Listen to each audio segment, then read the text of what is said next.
What is going on, guys? Your boy Joey Shakes there too. Coming to you guys with the live stream right now. Appreciate everybody being here today. Let me just check my mic's muted. Last time my mic was muted. It was mute. All right, it's not. Okay, cool. So we're good. We're good to go.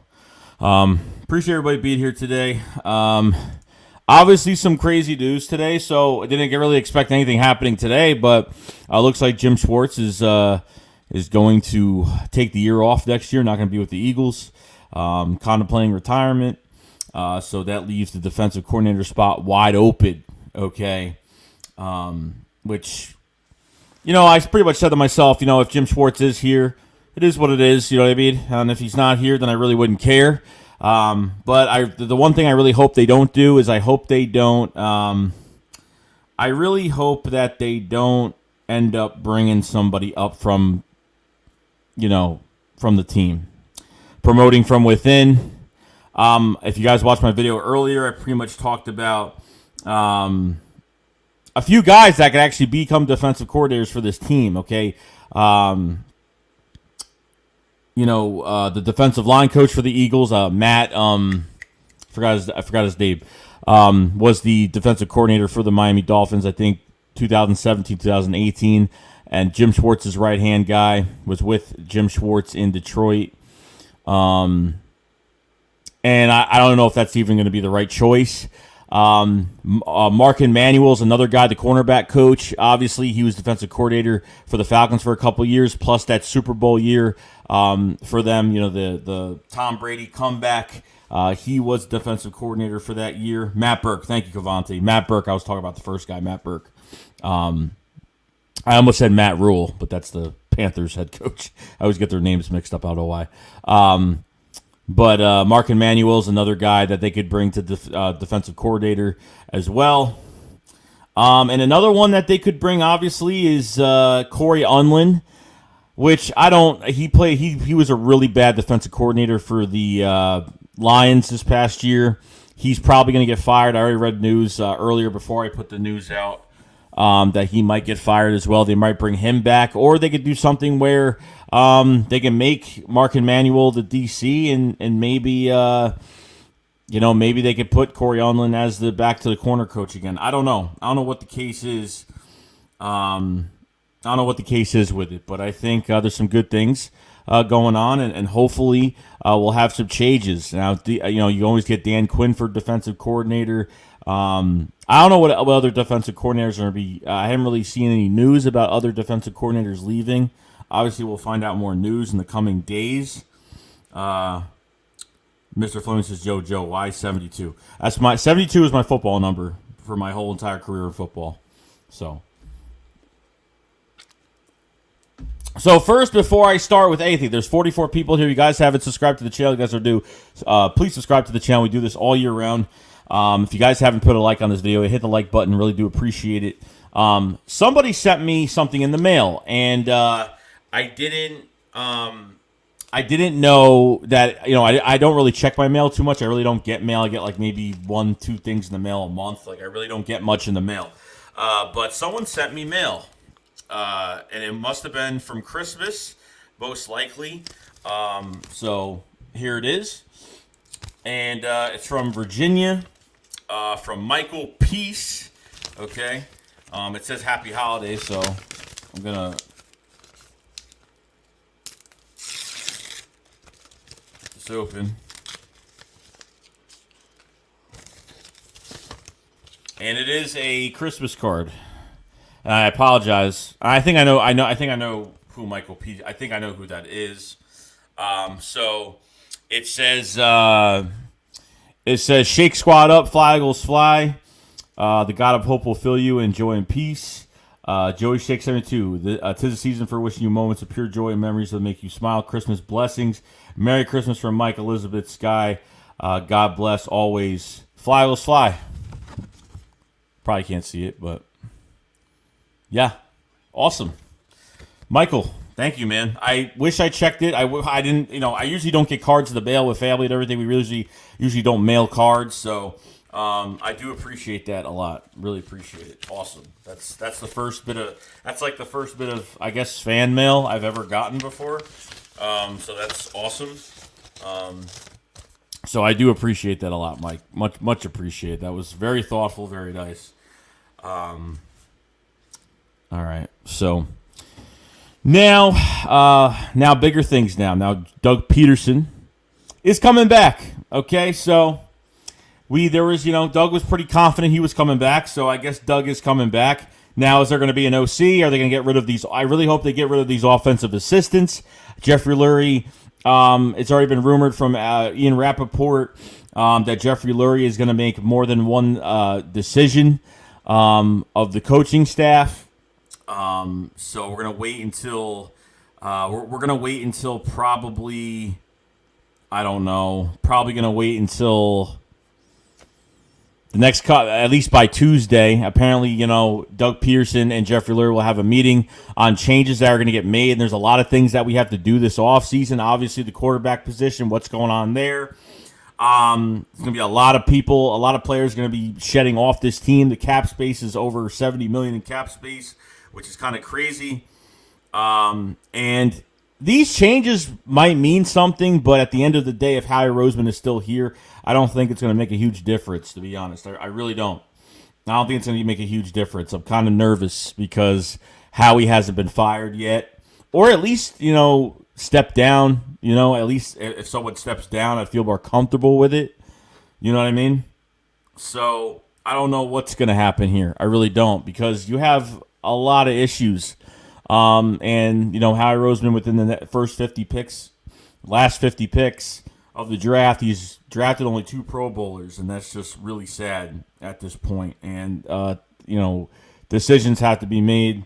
I'm hoping that, more decisions will get made as well. So I'm going to go to the chat now to see you guys. Okay. Connor, what's going on, man? Philly Grown, what's going on, man? Sonic. Marquette Spikes, what's going on, man? Obey Crazy, what's going on, man? I wonder who we get for the OC. I if there's going to be one, I mean, that's the issue I'm having right now. Is Doug going to actually give up play calling? Not really sure. Williams says, go Birds. What's going on, guys? Big Play Slay, what's going on, man? Philip Wade, what's going on? Sparks, what's going on? Young Money 07, what's going on? Fox Gamer, what's going on? The Green Town, what's going on? Yo, Joe, hopefully if Dan Quinn, former Falcons coach, Seahawks DC, brings physicality and emotions to a defense that we haven't seen or had since Jim Johnson. I'm telling you right now, you can go inside, you can go into this draft in the top 10, and you can go get yourself a shutdown corner already in this draft if they really wanted to. Logically, you would want to go defense in this draft. I know everyone is looking at Jamar Chase, Devonta Smith, and I understand that. But at the same time, logically, you'd go defense in this draft in the first round. But, we'll see what happens. Big Play say, just fire Howie Roseman. Please. Cavante, Kenny said, at least we got our DC that does, I don't know, the M time. Yeah, we said Matt Burke. I appreciate it. You guys corrected me on that. Theodore Nicholas. I don't know. Matt Burke, I don't know. I really don't know how he's going to do as a DC if that's the case. I want some new blood. I want somebody with a good resume. I want someone in here that knows what they're doing. We can't afford to have a bad DC to come in here. Muhammad Abwai, what's going on, man? Phil Reese says, Matt Burke, no need to get our hopes up. That's what I'm saying. Like, if they announced Matt Burke as the new DC, I probably wouldn't be happy, most likely. Johnny Hammond says, bro, this Godman 21 got an Xbox 1v1 tomorrow. Yeah, you'll beat me by a landslide, bro. We don't want Panthers fans in here. Muhammad Bay said, bring in Rex Ryan or get a top DC in college. I don't know if they're going to actually, I don't think they would go in college and get a DC. I don't think we can afford to do that. Maybe as an OC, maybe get Lincoln Riley in here as an OC. You know what I mean? You could. I don't know, but hey, could be another rumor as well. Yo, Deshanti, what's going on, man? Jet Cola, somebody said Rex Ryan. That's hard. Jim Rose said, okay, what the hell is going on, Joey? Oh, we're good, man. Everything's good. Roll me one more. Let's bring in Leslie Frazier. Deshanti Dupree says, last game, I'm down for a loss. Yeah.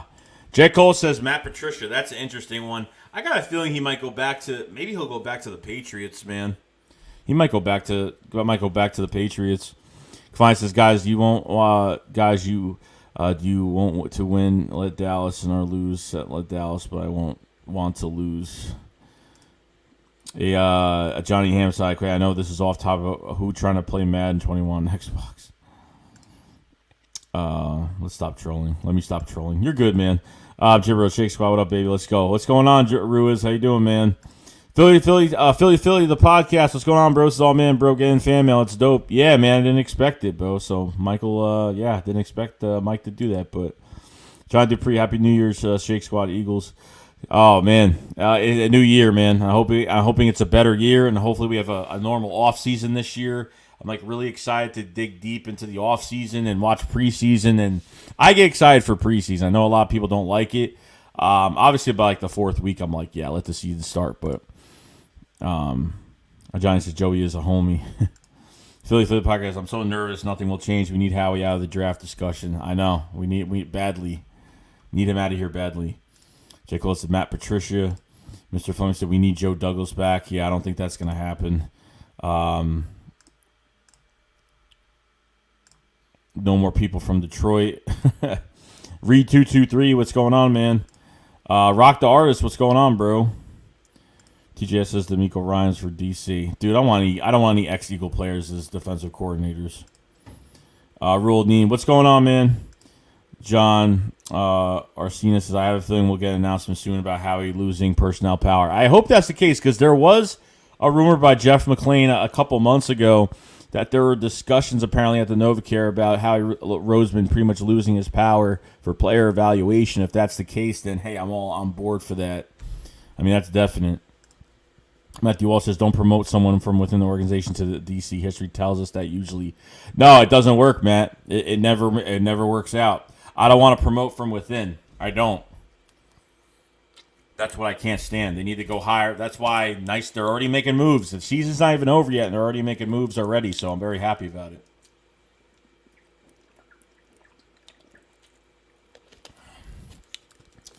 You know, it's enough's enough with that. Can't do it anymore. Hopefully Press Taylor is out of here as the quarterback coach. He gets out of here. These assistant coaches like Rich Sangrell and Marty are out of here. Make no sense. Robert Wink, I agree. Go defense. Matthew says doesn't work. John Arcina says John Dorsey's name was in the media for a reason. Well, that's what I'm saying. If he's here as a consultant, he might be moving into a spot. You know, they might make him something else with this organization. So I'm hoping good things happen with that. Look, I know John Dorsey's not the best coach, but he was in KC when they drafted Kareem Hunt, when they drafted Patrick Mahomes. You know, obviously he made the trade with the Browns for Olivia Vernon, made the trade for Odell Beckham. The guy takes chances. That's what I like about John Dorsey a lot. It takes a lot of chances. You know what I mean? He'll give up second, third, first-round picks. Howie Roseman won't even give up anything more than a fourth-round pick. If you guys know, every time we trade for a player, we always rent a player. You know, we always trade for a player that has one more year on his contract. That's what we always do, and that's what I don't like. You know what I mean? Can't stand when we do that. See if I can say I watched this one YouTube. He said if it was possible to get Luke Kuechly at DC, he would get him. Well, yeah, well, just because he could play football doesn't mean he could coach it, man. It's two different things. Matt says hire an outsider to be the next DC. Hiring from within the organization usually does not work. I agree. Mohammed Abadali says John Dorsey about to put me as his head coach. Robert Lewis says not Burke, but Dan Quinn would be a good change up. Get linebackers as cornerbacks in the draft. Cavani Kinney says, do you think Jalen is starter in next year? Jalen, as in like Jalen Rager? Yes. Jalen Mills? No, he'll probably be gone most likely, just to answer one of those questions. Ruiz says, nope, I say go offense. Try to get veteran players on defense who can play. Need a Pro Bowler on offense. Need to get him ASAP. I don't know, man. They need to go. I don't know. I feel like they have to go first round on defense just because, like, you can't go in free agency and just go through the same thing we've been going through. And getting veteran players all over the place. They need to, obviously, yeah, we need veteran players definitely for some fill-ins here and there, but I just have really, we need more on defense than we need on offense, guys. I mean, that's the truth. I mean, Greg Ward's going to be a free agent. Travis Fulgham's going to be a free agent. There's a lot of free agents. I don't know what they're going to do. Obviously, there's going to be a lot of hard decisions. Travis Fulgham will definitely play somewhere else. Greg Ward will definitely play somewhere else. Starting material, I have no idea. They've worked in the system really well.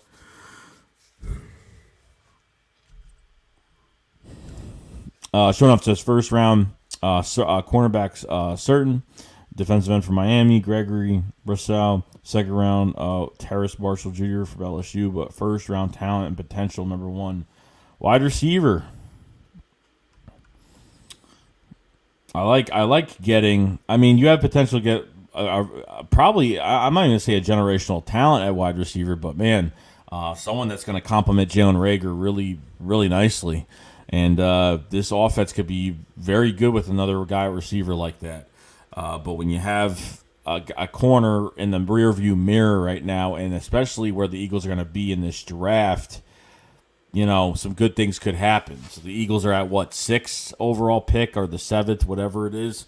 Obviously, the Eagles lose this game, they'll move up. If 3 other teams lose, they could be the 3rd high overall pick, which I don't believe that's going to happen. You need a few teams to win. Falcons got to beat the Bucks. I think the Browns got to beat the Browns got to beat Baltimore, and the Texans got to beat Tennessee. So that's what you're looking at. That's what you're looking at right now. So, Mr. O2 said Bill has to fire his son. Orchidea Batak says can't wait to see Holyfield. Honestly, if he's playing, I'm hoping. I mean, he was activated 1 game this year and nothing happened. He was activated only 1 game this year and that was it. TGS says D'Amico or probably Marquand will get a DC nod. I probably believe Marquand Manuel could probably get it, but I don't know if it's. I mean, obviously he was successful being a DC for the Falcons. Mr. O2 says pass defense horrible. Jim says I want Chaser Smith. And that's the bottom line because Ruiz said so. Dan Weaver says, what is the biggest problem of the Eagles? The biggest problem is literally the coaching. That's definitely coaching, front office, before the players. It's obviously the coaching. So Troll Patrol says Howie Roseman will trade our first round pick for other picks and washed up players. Probably. Jason Stauffer says I would like to see Graham Harrell as our OC, Chris Richard for DC, and John Dorsey as GM. If Doug has to give up calling plays, he will walk. I don't know if we're going to see, but I really hope that he doesn't. I feel like Doug can't give up play calling. I just feel like they won't hire an OC for some reason. Jeff Murray said we need new blood. I agree with that. Tisha, not even Herm Edwards type DC. Philip Wade says, Joey, what are your thoughts on Jalen Waddle from Alabama? If we go cornerbacks first. I mean, look, I do like him. You know what I mean? Like, I just think, look, like, I don't care if we got him or we end up getting the other corner as well. Like, look, I don't really care at this point because I think we just need to get somebody that's a early first round talent at corner. Would definitely help this team a lot because you have Darius Slay for another 2 years. You know what I mean? You have next year and the year after, I think, and that's really it. So I don't know what. I don't know if he's got. I forgot if Slay signed a 3 or a 4 year deal. I forgot what it was. Slay could do it. I know he can. He had one of his worst years in his career, but he only played 2 bad games, maybe 3. So there's a lot to go on with it. So I mean, I don't care. I mean, I think both those corners are really good. Draft one of those guys and we'll be set. John says John Dorsey. Ruiz says we need a Super Bowl team every freaking year, so we can't complain anymore. Sean says there is a defensive coach from Buffalo I would look into. Yeah, I forgot his name. I know you're talking about. I forgot his name. Kavani Kane says, do you want Devonta Smith or Jamar or Janet Chase? Devonta Smith or Janet Chase? I like Devonta Smith a lot more than Chase. Aji Hammond trade talk Malik in a 5th for Grady Jarrett. I don't know if Malik Jackson's going to be here. I don't know if Javon Hargrave is going to be. I don't know if they're going to be able to wash that contract out this year. But Malik Jackson probably. I mean, I don't like Hargrave either because, you know, I understand people are like, oh, well, he's going from a 3-4 scheme and, you know, this guy just got paid a lot of money. Like, you know, the guy should automatically be coming in and doing some things. Like, he's had, 3 maybe okay games, and that's really it. Chase. Cavante Kinney says, would you trade Kareem for a first round? Kareem for a first round? Jim Murray said, let's cut trade all these overpriced and underperforming older players. Well, yeah, all these veterans are gone. Most of them are going to be gone. Johnny Hammond says, I don't care who, Chase or Smith. I don't care. Rex Ryan, I doubt if he'll come back to coaching, bro. Cavante, I mean, Jalen Hurts would start next year. I mean, I don't know. Is he? I have no idea. Jersey boy, what's going on, man? I have no idea, bro. Tommy March says Tom Herman for offensive coordinator. Rock Doris, we need a number 2 cornerback. That's definite. I'm Jim Ruiz. I want Aguilar back. Let's go. Yeah, I don't think so, bro. I don't think so. Steelers Blues first round talent. That's what we need. Johnny Ham says no jokes here. Aguilar caused me great sadness. Same here, bro. Philip Wade says draft defense, cut these aging players, and go after Galladay. Galladay would be great. Galladay is expecting a new contract, hasn't got it yet, and man, Kenny Galladay, guy is a beast. Would love him here, but can we afford him? I don't know. I'm Jim Rose. I want JJ as number 1 wide receiver. Tommy says, do you think Rager is going to be a bust? No, I don't think so. I think there's a lot of different things that came into that this year. I don't think Rager's going to be a bust. I just think it was a really slow season for him, getting injured. Getting injured about 3 times this year, and on top of everything else, was not used the right way earlier in the season. Guarantee you, if Rager's on another team, he'd flourish a lot. Like I think he's worth the first round pick, and I think there's a lot more from him we haven't seen yet. That's just me, though. I know it's hard to say that, but obviously, look how our coaching's been all year. Look at all these guys that that didn't play with Carson Wentz and then started playing with Carson Wentz, like Quez Watkins. Look at all these new guys coming to the mix when Jalen Hurts got on the field, and look how good they became. So it's all coaching, guys. Coaching for the most part. Troll Aguilar too soft for Philadelphia. I probably agree with that. It does so many times you were wide open. So the Eagles need first round talent. TJ says no more Pac-12. Yeah, definitely. Fly for and fly. We need Patrick Surtain Jr. That would be nice. I'm Jim Rose. The Eagles need a Pro Bowl talent. Lockdown. Mike D said they should put JJ on a hot seat and throw him the ball. Serious Eagles need Patrick. The corner, man. Obviously, J. Hammond. I wonder if Jeffrey Lurie invites Howie Roseman for Sunday dinner. Stockboys premium Dan Quinn is probably the best bet. Could happen. Jersey boy, we need to upgrade secondary except for Slay. Linebacker, O-line, D-line, depth, definite.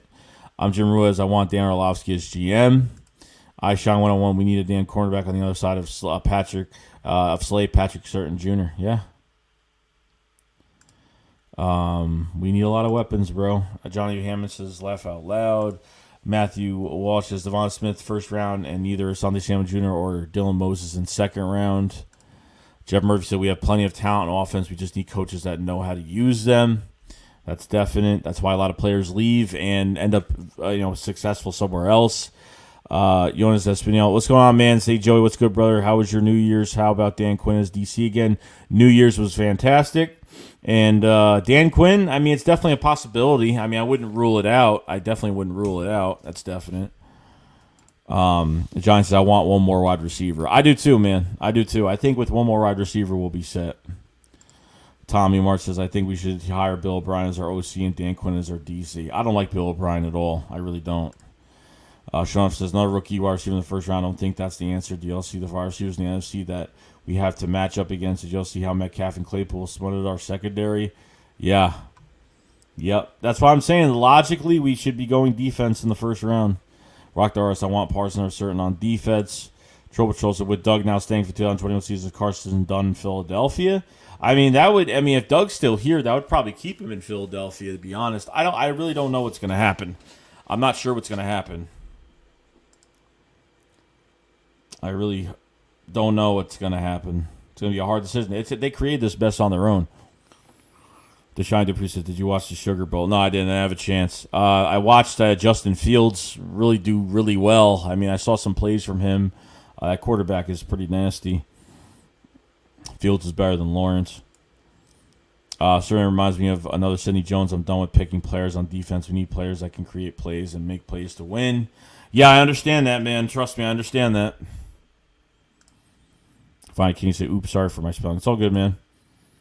Alex says, with Dallas, Quez, Jalen, John, Travis, and Greg, do we really need to draft another wideout? Use those draft picks for all defensive players and 1-0 lineman. Child God says, we have literally blown the last 4 drafts. So, yeah, more than that. Hey, Johnny Hammond says, actually get a defensive player, then the LSU wideout number 5. Dre W. says, Doug stares at the stupid play sheet, and 8 plays and a simple screen pass isn't on it. Just leave already. Phil Natick says, what's up, Shakes? What's going on, man? Kevon Kinney says, trade Carson Wentz for a first-round pick. If it was easy to do that, trust me. Jonas says, who would be good? Who would be a really good OC for us? Eric Bieniemy, I would look for him, but I think he wants to be a head coach this year, obviously. So, obviously, we know Doug's staying here, but don't know what's going to happen if he's going to stay, play call or. I'm thinking that he thinks he's play calling this year, and I really hope he doesn't. I'm not really into Doug calling plays this year or for the rest of his career. All right, Sean, so we got to do cornerback in the draft. A few years we drafted wide receivers in the top 3 rounds. Radiant ADHD said getting a safety wouldn't be bad. No, probably not either. Probably not. Probably get a good safety in the second round, to be honest with you. Kevon King's thoughts on Carson Wentz might be gone next year. I don't believe it until I see it, bro. I don't believe it. I don't think it's even possible. I don't think it's going to happen at all. It's time for Howie to get old Yeller treatment. Oh boy. I'm Jim Ruiz. The way the league is going, I should believe the offense plays should be targeted and Providence players should be picked up from other teams that have made strides in his new offensive league. Eagles champs, Wentz is not going anywhere. They're literally making sure he's not in uniform.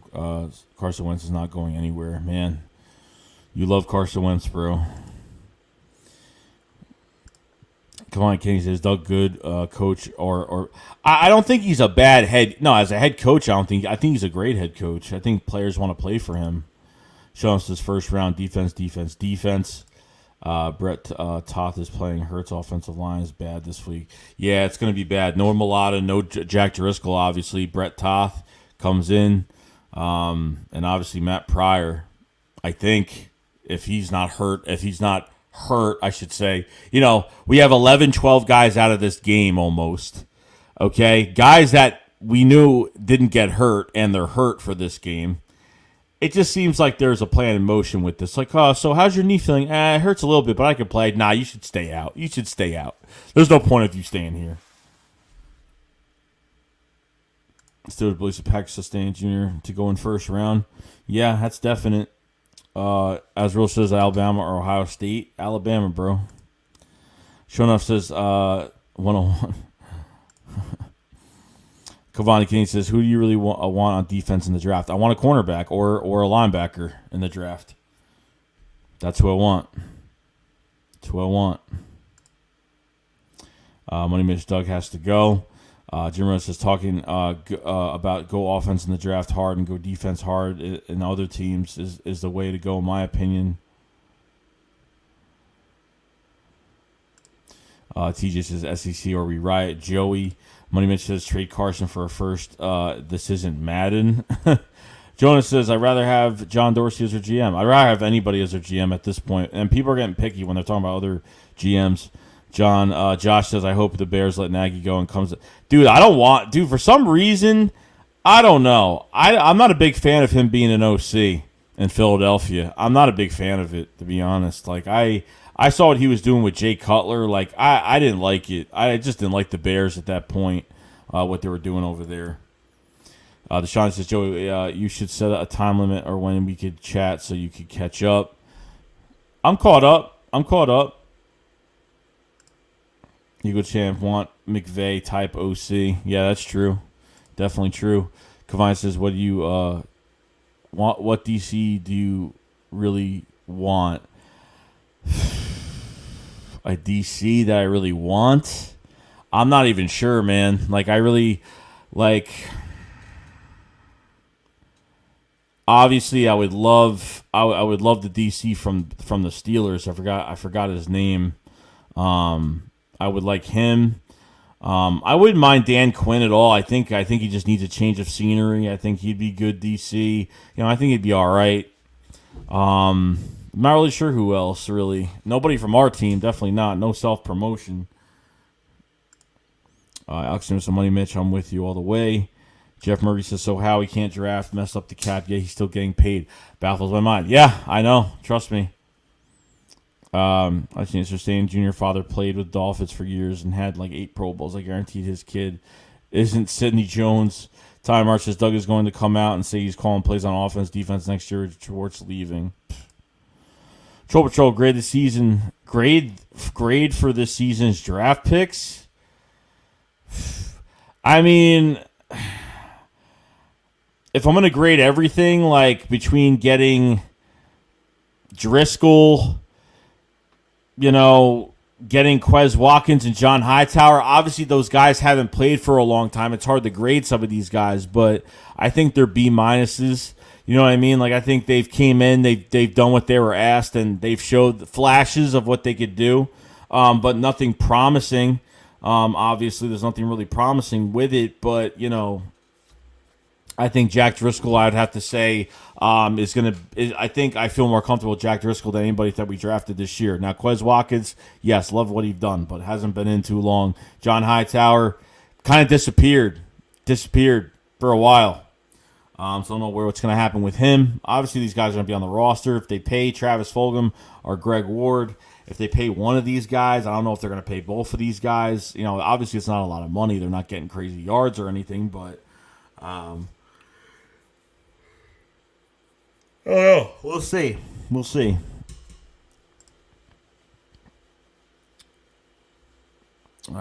here. TJ says, dude has 3 Pro Bowls, buddy. Sean says, Money Man still want Doug gone and would package a trade with Carson and get another first-round pick. If they had a chance to do that, I wouldn't mind it. Kalani Kenning says, when do you think Howie's going to leave the Eagles? I'm hoping soon, bro. Doug is freaking a liar, and that truly pisses me off. He was saying, why would you play Hurts? Isn't even worse. I don't know what that means. It says Hurts has more uncatchable balls than Wentz, but less. That needs to work with its accuracy. Nate is my QB1. Rishi Lester, hey Joey, how you doing? What's up, man? Big pain since Doug Peterson's going to get 2 QBs hurt, starting Hurts or Wentz. Playing O-line against Washington, I think you're asking for. Well, yeah, dude, they're going to lose this game. I mean, they're going to lose. I'm truthful, bro. Like, the Eagles are losing this game. They have like 9 to 11 starters out of this game. Not going to happen, bro. They ain't winning this game. Hurts going to be running for his life, regardless. DTY, can you guys lose to Washington so Dallas doesn't make the playoffs? Well, dude, we're gonna lose. We're gonna lose, man. So, all right, I'm gonna start bringing some people in here. But 110 people in here. Appreciate everybody being here. If you guys haven't hit the like button, hit the like button. You hit the like button, you support this channel. Goes a long way, so I do appreciate that. Guys haven't subscribed to the channel yet, do appreciate that as well. Check out some of my videos. Cover the Eagles all year. You know how it is. Join the squad. So I'm gonna actually. Here's the link. Live call-in. You do anything stupid, you get booted and banned instantly. So I'll be watching. I will be watching. Richie, can we get the Bills OC as head coach? Not anymore. Brandon Lewis, the Eagles should go Sarah Fuller in the first round. Just to read, we need to hit in the draft. Jeff Murphy said, will Dorsey bring an OC with him? Let's hope. If it's 2K, I want DC not named Jim Schwartz, and I'll be happy. John Van Horst said, Howie has to go. You can't put the blame on Jim Schwartz. Has done a good job coaching a banged-up defense.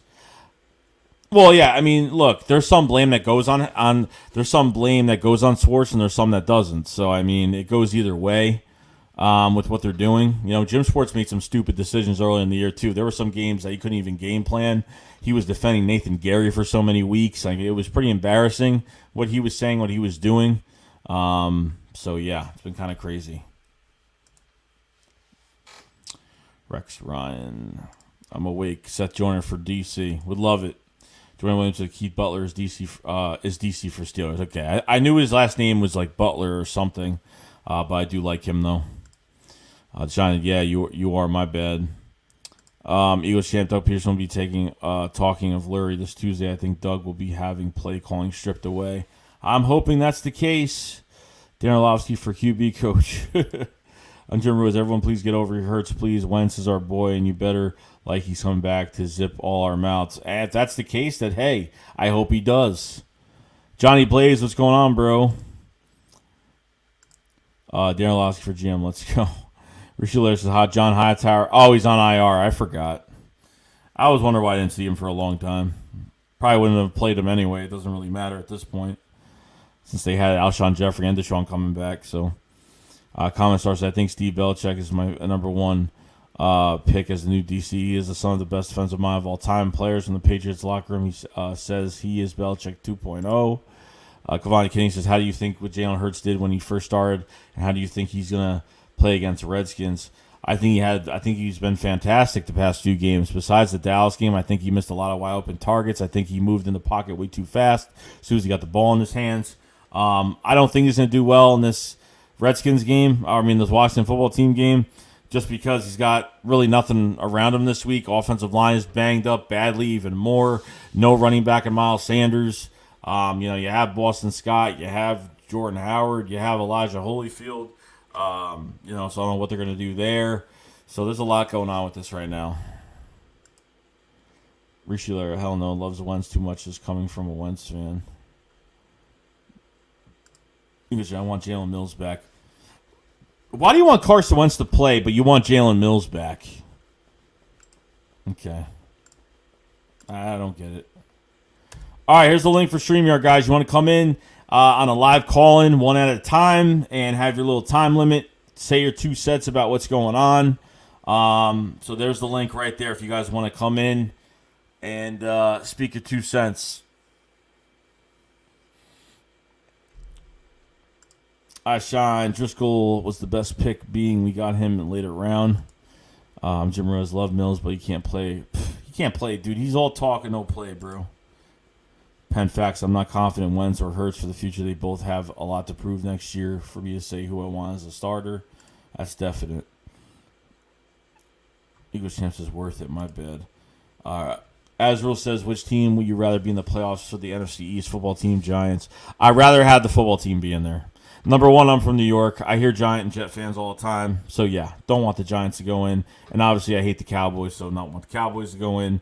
But, yeah, I literally I'd rather have Washington go in. Giants said, what you want? You want more. A linebacker or a wide receiver. Obviously, defense is the logic way to go. Of course I want a playmaker on offense. Of course I want a wide receiver, but I just don't think that's going to be the right decision. I think going corner, going linebacker in the first round, at least go corner in the first round, and I'll be happy. You know what I mean? I don't want to miss out on these receivers as well, but obviously you can't get everybody. So, Tim Lewis says Doug should be fired along with Howie and hire the Chiefs offensive coordinator. Troll Patrol says, who's our starting wide receivers tomorrow?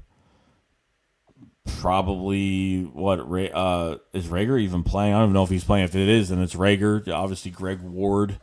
I don't know if Alshon Jeffrey's playing. Could be Quez Watkins. Could be somebody else. I don't know. I don't know what else they have. So, link right here, guys. Link's right here if you guys want to come in here. Speak your 2 cents. Link is right here. Click the link, and that's it. Glad to have made it, Joey. Hey, man, fly, let's fly, dude. Appreciate it, bro. Usually Rieger, Ward, Fulgham. Okay. Fly from fly anyway. We could trade for DiNucci, the GOAT from Dallas, Hall of Famer in my eyes. Mr. Cunningham, if Jamar Chase or Devon Smith's on the board, you take. Yeah, well, tell that to Howie Roseman, bro. If he screws up this draft, I'm telling you. If he at least screws up that first pick, I'm telling you.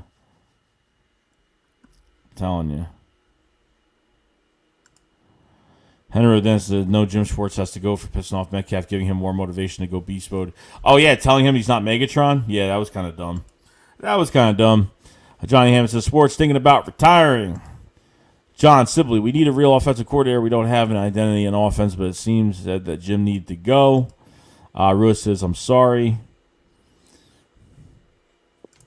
Larry Parker, what's going on, man? What's up, bro? What's up, dude?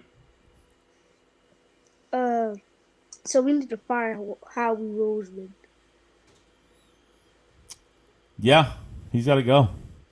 He's got to go. Before any of these other changes don't matter, man. The guy has got to go because it's not going to make a difference with these other moves. If the head honcho is going that has control of player evaluation in the draft, yeah, it's going to be a big deal. Yeah, the draft, it don't really matter who we get. It's just the talent. Yeah. It's talent and it's coaching. Coaching's number one thing. The coaching is bad. Yeah. I wonder who defensive coordinator we're going to get. I don't know. We're going to find out, though. We're going to find out. I'm really hoping to God they don't hire within the organization. So that's going to be something that I really hope they don't do. Yeah, Doug Pederson, I was hoping that he was going to leave that year. Yeah, I think Bieniemy's going to be a head coach somewhere this year. I don't know if he's going to be an OC anywhere else. Could be, but I don't think so, though. Not sure. And Phillip Rivers retires. Carson Wentz should go to the Colts. Yeah. Yeah, he could. I mean, obviously you got to find a team that has deep pockets, and if that's their decision, I don't know what their decision is going to be with these quarterbacks. I really don't. I really don't even want to know what this is going to look like. I don't want to be in their shoes when this happens because it's a really hard decision to make. I don't even have the right answer right now who they should go with. I'm going to be honest. Next year, if Richard Sherman is on a free agent list, do you prefer we should go get him? No. Because, obviously he's going to want a few dollars here and there. I mean, obviously he's not the same Richard Sherman as we used to see. He's been hurt a lot, even with the 49ers. He's been hurt a lot. And I don't know if it's really a smart move. I don't think he's really good anymore. I mean, that's just me. I mean, I just feel like we're going to hit the restart button if we bring in a guy like Richard Sherman in here. I just don't think he's going to do much of anything. He's just going to be passes. This is what the Eagles do. They get these names that used to be great or have been good in their career at one point, and they come here and just can't get anything done. And I understand it's Richard Sherman. I'm one of the best corners in the league that have done good things for a long time, but unfortunately, he just doesn't have it anymore for me. Yeah, I kind of like the 49ers defensive coordinator, what he has built.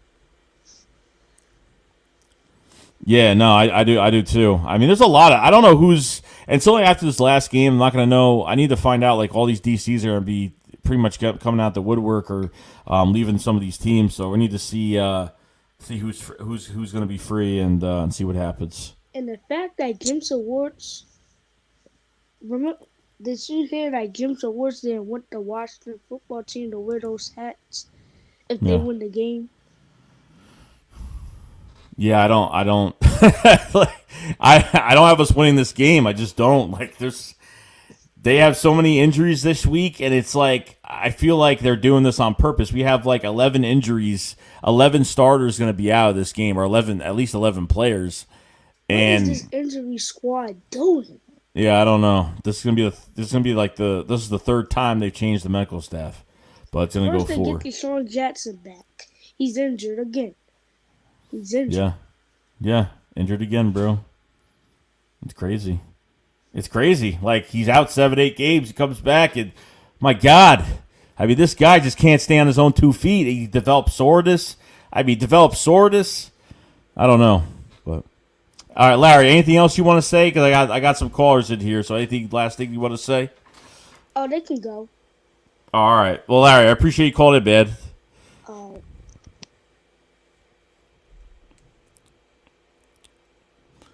Mummy, what's going on, bro? Yo, Joe, you hear me? Yeah, you're good. Okay. How you doing? Good, man. Okay, I'll start talking. The Eagles, I'll still keep Carson Wentz. He's just having a bad season. Like when when Peyton Manning, like a very long time ago, he had a very bad season, throwing like 20 interceptions. They kept him. So that's why I would keep Carson Wentz.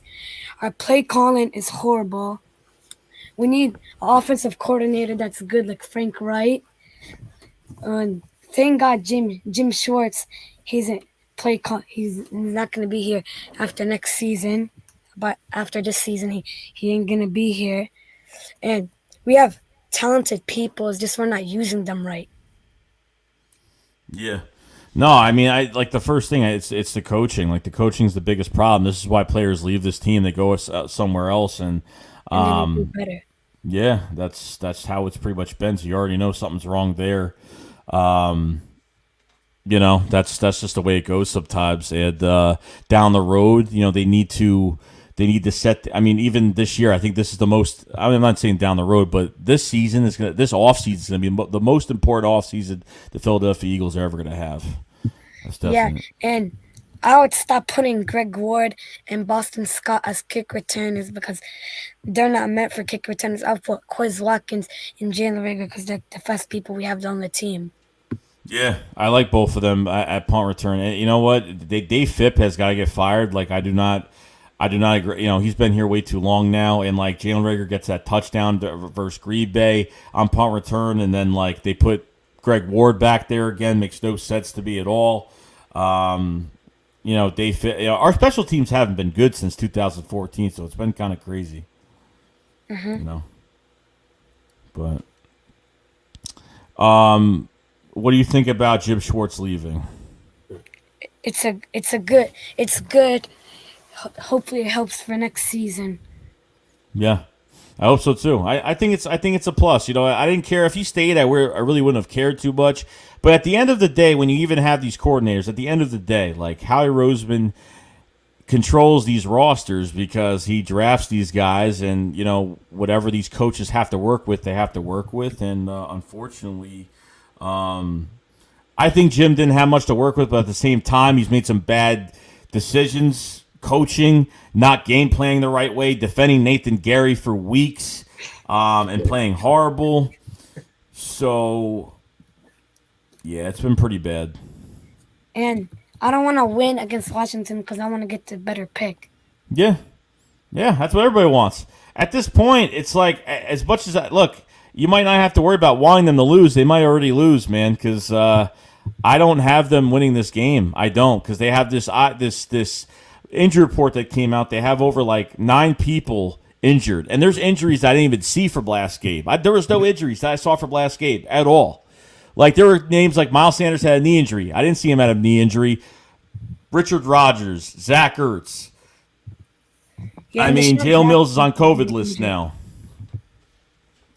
Fletcher Cox has a stinger injury, which is the neck injury, so he's gone the rest of the year, obviously. So, and our defensive line can't get pressure. We're down to. Oh yeah, no Michael Jacquet, no Jalen Mills. I mean, I don't know if Avonte Max is even playing either because he was cleared last week, but they never even played him. I don't know why. So I don't know. It's something fishy going on with that. Definitely. So, Mom, and any last words you want to say? I need to get to other calls, bro, but I do appreciate you calling in. No, I have nothing else. All right, Mom, and well, I'll see you later, man. Have a good night. Okay, you too. Infamous, what's up, man? How you doing? Bro, I'm hanging in there. Yeah, rough season, but let's just talk about before we get into like anything else. I want to talk about the offense. In terms of the whole offense this year, it's hard to like it's hard to evaluate this offense in terms of why they've been so bad. In terms of like people like Quez Watkins, it's hard to say what you have in him. It's hard to say what you have in Rager because we haven't used him properly. Honestly, the only position that I'm excited to see next year is the offensive line. I feel like our offensive line. I've been saying this since they've been playing. I feel like our offensive line is going to be. We have some people who I look forward to see in the future, like people like Nate Herbig and Mulata, and people like that. In terms of the defense, I mean, I like some players on the defense, like Josh Sweat. He looks good. That's about it. Like in terms of young guys, honestly, our rebuild is mainly defense because the whole thing about our offense is we in my opinion, I feel like a lot of the guys we have are talented and like people like Nelson Aguilar, like receivers like him. If you move like Rager to somewhere else, I bet you if Rager was somewhere else outside of Philly, he'd be doing a lot better. Same thing with Quez Watkins, John Hightower, and everyone else. So that's my biggest thing. That's why if we get into the draft, it's like, do we draft a? Because lately, I'm like, yes, I want Jamar Chase. Until like early this week, like pretty much today. I'm like, do I want Jamar Chase? And is Howie gonna pick Jamar Chase? The reason I think we should still pick Chase is because he's most likely gonna be the best player on that board, no doubt about it. If unless Sewell's there, and even then, I think Chase is the better guy. I mean, he killed everyone his sophomore season, did everything he did in his sophomore season. Without playing this year, he's arguably a top 5 draft pick. So I feel like you have to go Chase. My biggest thing is even if our offense is good, let's say we get an offensive coordinator and all that other stuff, we will be a team like the Cowboys with a high powering offense, and then our defense is the reason why we lose games. In terms of the quarterback position, I want Wentz gone. I'm a big Wentz supporter, and people who know me know that. But it's as I've been saying this for a long time. Hurts, you have if we're in a little rebuild, whatever you want to call it, you have to build around that rookie contract. Now, all these GMs who are saying, oh, it would be a mistake if we get rid of Wentz, and I 100% agree, it would be a big blow because I feel like if he goes to a different team, he'll be really good. But you kind of have to. I mean, he's eating up the cap, or you have to get rid of some of that money and restructure his contract because if you're in a little rebuild situation, if you're able to keep, you're gonna have to get rid of guys like Rodney McLeod, people like maybe even Fletcher Cox, and people and big players like that. So maybe even Lane Johnson you might have to get rid of.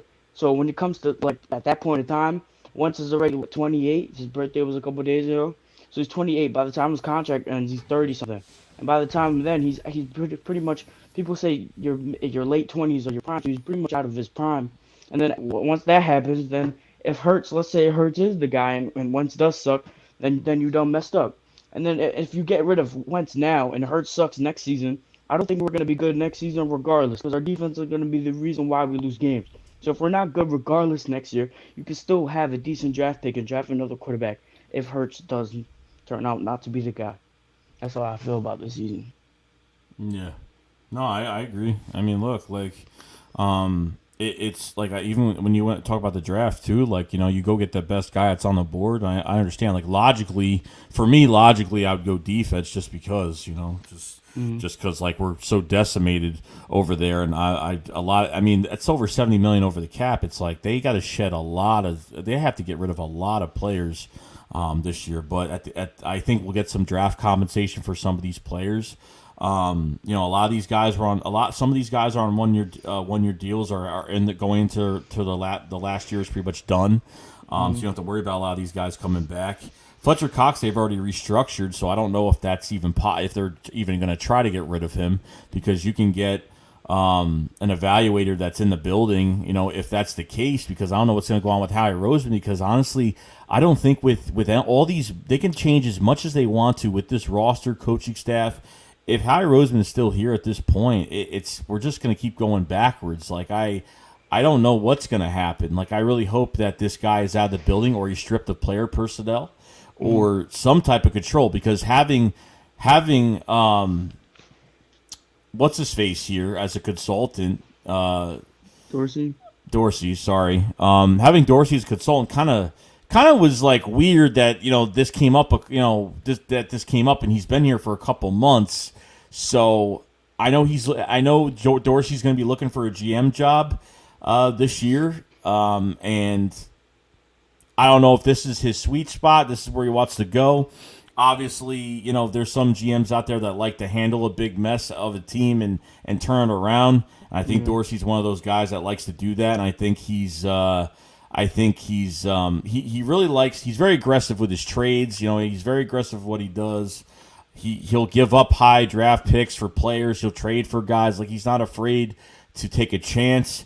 Which every time Howie Roseman trades for a player, it's usually he's renting him for the year or renting him for 2 years, or he won't give up anything more than a 4th-round pick. He won't give up anything higher than a 4th-round pick. And you're not going to fleece teams like that anymore, like the Jay Ajayi trades of the world. Like, you're not going to do that anymore. And Jay Ajayi was older too, and towards the end of the career. That's the only reason why we really got him in terms of the 4th-round draft pick. Now, the thing about the defense is that's another thing, and I want to ask you, Jim Schwartz, because Darius Slade was talking about how Jim Schwartz tells them to play the receiver and not the ball, and if you're not playing the ball, it's almost impossible. That's why we don't have any picks. Well, we have 1 pick this whole season. That's why in terms of that. So it's like, do you really blame some of these times where these corners are not turning around to locate the ball, or do you blame the coach? Because a lot of it is like, because in terms of defense, we thought the same thing. Like, in terms of Michael Jaquette, right? We're all crucifying Michael Jaquette, and like how we did Sidney Jones and Rasul Douglas. But it's like, as soon as they go over to a different team, they taught to play the ball and they start pressing a lot more. They're serviceable.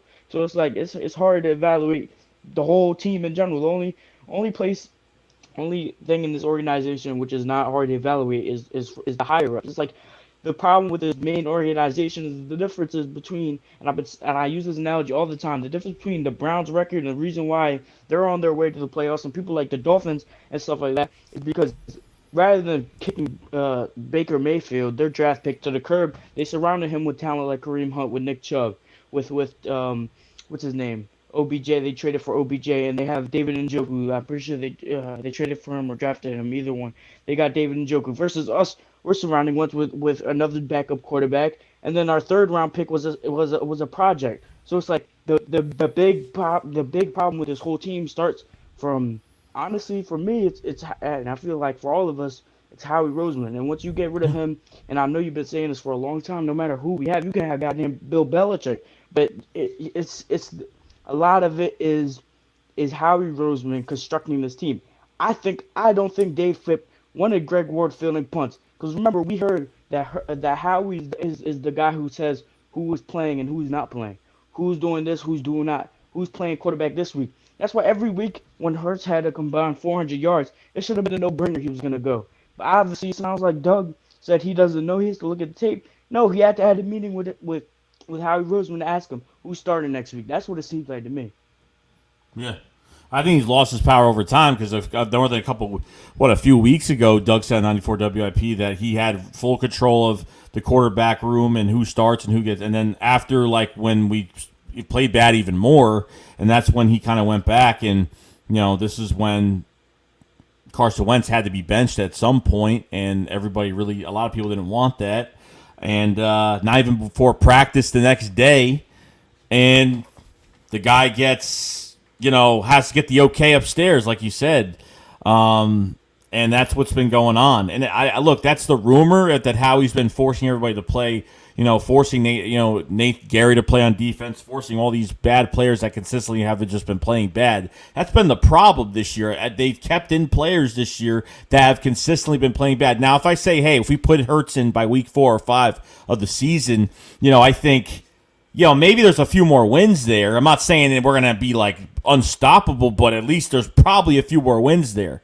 Okay. And look, like, I don't favor one quarterback more than the other. I don't hate Carson Wentz. I don't hate Jalen Hurts. Like, Jalen Hurts played a really bad game against the Cowboys. Played horrible. I thought he played really bad. Left the pocket too early. I watched some videos that other guys actually made, and looking at these wide open receivers, he didn't even see them throughout the whole game because he was panicking and he was running. He was scrambling quick. You can't blame him. Like, it's hard to blame him because how bad this offensive line is. So it's like, so the problem what I have with, and I'm not calling specifically you, but the problem I have with, like, people who are full Hurts supporters and Wentz lovers, it's like, oh, it's not his fault now. But when we said the same thing for Wentz, it was all Wentz's fault at the time. And I don't want to make it between. I'm done with making it between the Wentz and Hurts. Whoever the better quarterback is, the better quarterback, right? So if Wentz is not the quarterback, even if he is, let's say Wentz goes on to a different team, right? Because everything in football to me is mainly schematics, right? If you have Tobias Harris shooting off-ball screens in the corner, fade away, it's not going to work. That doesn't make him a bad basketball player. You're just putting him in a position where he can't succeed. So whether if Hurts is in a situation where this is the team where he's going to succeed for versus Wentz, this is not the team, then so be it. Then Hurts is our quarterback. I necessarily don't care. I feel like a lot of people play. Oh well, I like him from college and I'm a big fan. So it's like, oh, Hurts is great. Hurts is this. And the reality of is, yes, Hurts is playing well. Yes, it's only a 3-game, about to be 4 game. And in terms of Washington, I feel like we'll still win because I don't think Alex Smith is playing. Dwayne Haskins released, and the other guys hurt. We're playing Tyler Heineke or something like that. And I feel like we'll end up winning that game. I don't want to win that game, but it's Eagles culture. We always win games that we're not trying to win for some reason. So I feel like that Saints game was what really messed us up for real. Because once you got off that Saints game, if we call this Super Bowl hype, I feel like we got the Saints win hype. Now we're trying to go win the division. Now we're all this and that. So that's my whole thing about this year. It starts from the top. Yeah, and it pretty much changed everything after that Saints win. I feel like maybe the front office kind of felt like, yeah, the season's going to be done. And as soon as that Saints game happened, it like changed everyone's minds of what they were going to do. Mm-hmm. And it's kind of too late for that. It's like you're already going towards a really bad direction right now in the season, not going to make the playoffs, and you have a good chance to get a good draft pick, and now you want to turn everything around. And look, when it comes to me looking at the season, like if we have a chance, if we still mathematically could make the playoffs, I'm all for it, regardless of the record. You know what I mean? Which a lot of people don't agree with. It is what it is. I have my opinion about it. It is what it is. But when it comes to this front office and with Howie Roseman, what he's been doing, I mean, the last 50 picks with 2 Pro Bowlers, I mean, you can't do that. So here's the thing, and I think one guy already said it before, which was very interesting. So Mr. Underdog says, if Doug is coming back, doesn't that make you think Roseman is getting relieved of his duties? Why wouldn't Doug want to come back if Roseman still has that control? So Doug already mentioned a couple days ago, yesterday, I think he said he doesn't want to go over the line, that he doesn't want to have control over the roster. I don't think he wants to have control over the roster. I'm not even sure if that's even true. I mean, that's what he said, but I don't know if he wants control over the roster at all. But at the same time, this guy has to go. If this is the case where he's forcing players in bad positions, if he's putting these people in, we can't even win football games. Like we don't look like an offense. I know Carson Wentz struggled this year tremendously. I mean, I didn't think he played this bad, but there's a down year. But he had more than a down year. I mean, he'd even have a down year. Aaron Rodgers and all these other guys can have down years, but they're not this bad. You know what I mean? It's not this horrible. But the thing is, also what's around them is not as bad. Right. This offensive line hit, like in terms of how many times Carson Wentz was getting hit with less than less than the league average in general was he kept starting, was about to be a historically bad offensive line. Now part of that is again the injuries. And real quick, Eagles champ Alex Smith is not playing. He's planning on playing. But as of right now, Tyler Heineke is the starter. They're gonna right now. Alex Smith, in terms of his playing, is gonna be coming out if he's playing like literally tomorrow morning. They don't know if he's playing or not. They want him to play though. But anyway, I'm gonna hop off of that because I've been on here for a little while. You can get other people in here, but it was fun talking with you, Joe. Yeah, bro. Another time, man. You have a good night, man. You too. Thanks, bro.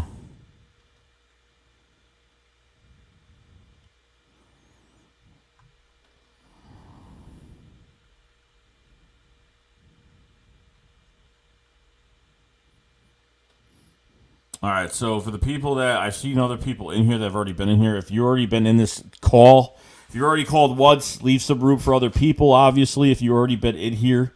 If you've already been in here on a call, I kind of want to leave just, obviously one person per call, obviously. So if you've already been in here, appreciate it. Appreciate if you let other people come in here as well. because obviously you can only allow like 6 people in backstage.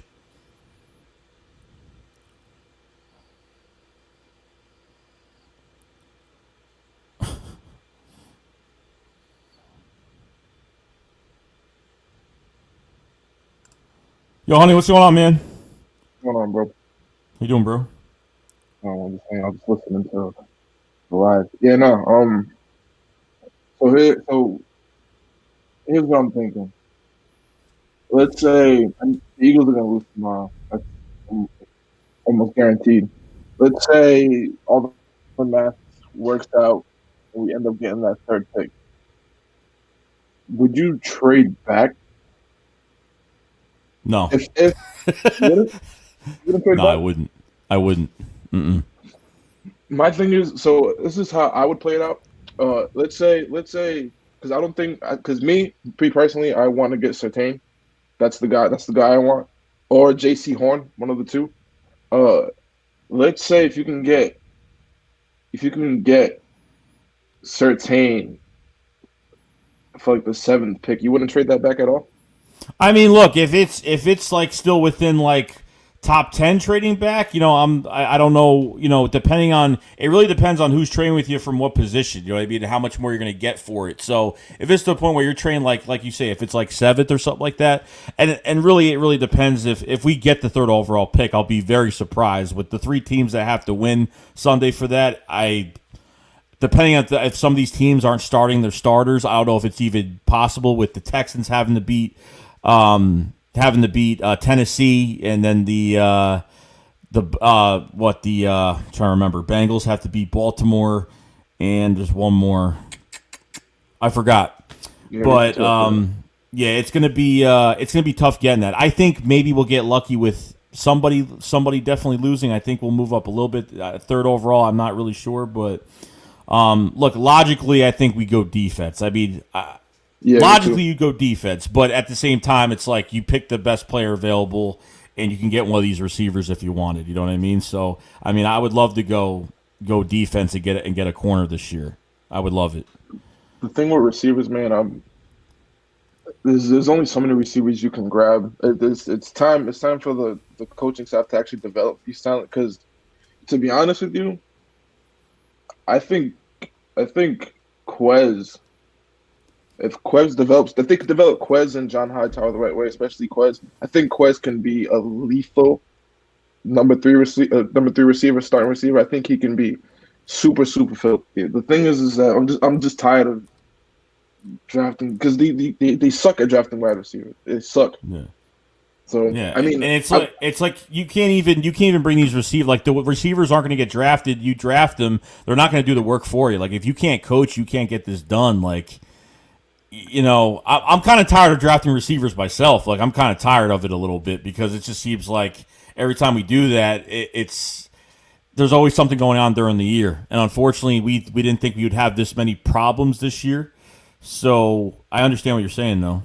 I understand. yeah, but me personally, so I think Sertain is a guy. Honestly, I think Sertain is the guy. I wouldn't even get Micah Parsons, even if we had the chance to. I don't think we will have the chance to. Even if we do, Sertain is the guy. Yeah, they don't even value the linebacker position, so I don't even see them draft. I'd be surprised. I'd be like ecstatically surprised. Like it would baffle my mind if I see them draft a linebacker in the 1st round. Like I would fall to the floor if that actually happened. I'm just curious. I'm just curious what the 2nd and 3rd pick is the 2 picks I'm really curious about because I feel like you.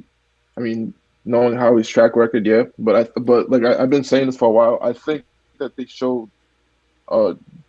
played the hand show, like telling the media about John Dorsey. So I think he's going to be more controlling of the personnel. But I think the 2nd and 3rd round picks are very me personally, 2nd round pick, I'm either going for a center or a safety, and that 3rd pick, I'm going for a running back. Because I don't get me wrong, I like Miles, I really do, and I know his production is limited with Doug Pederson, but I don't know.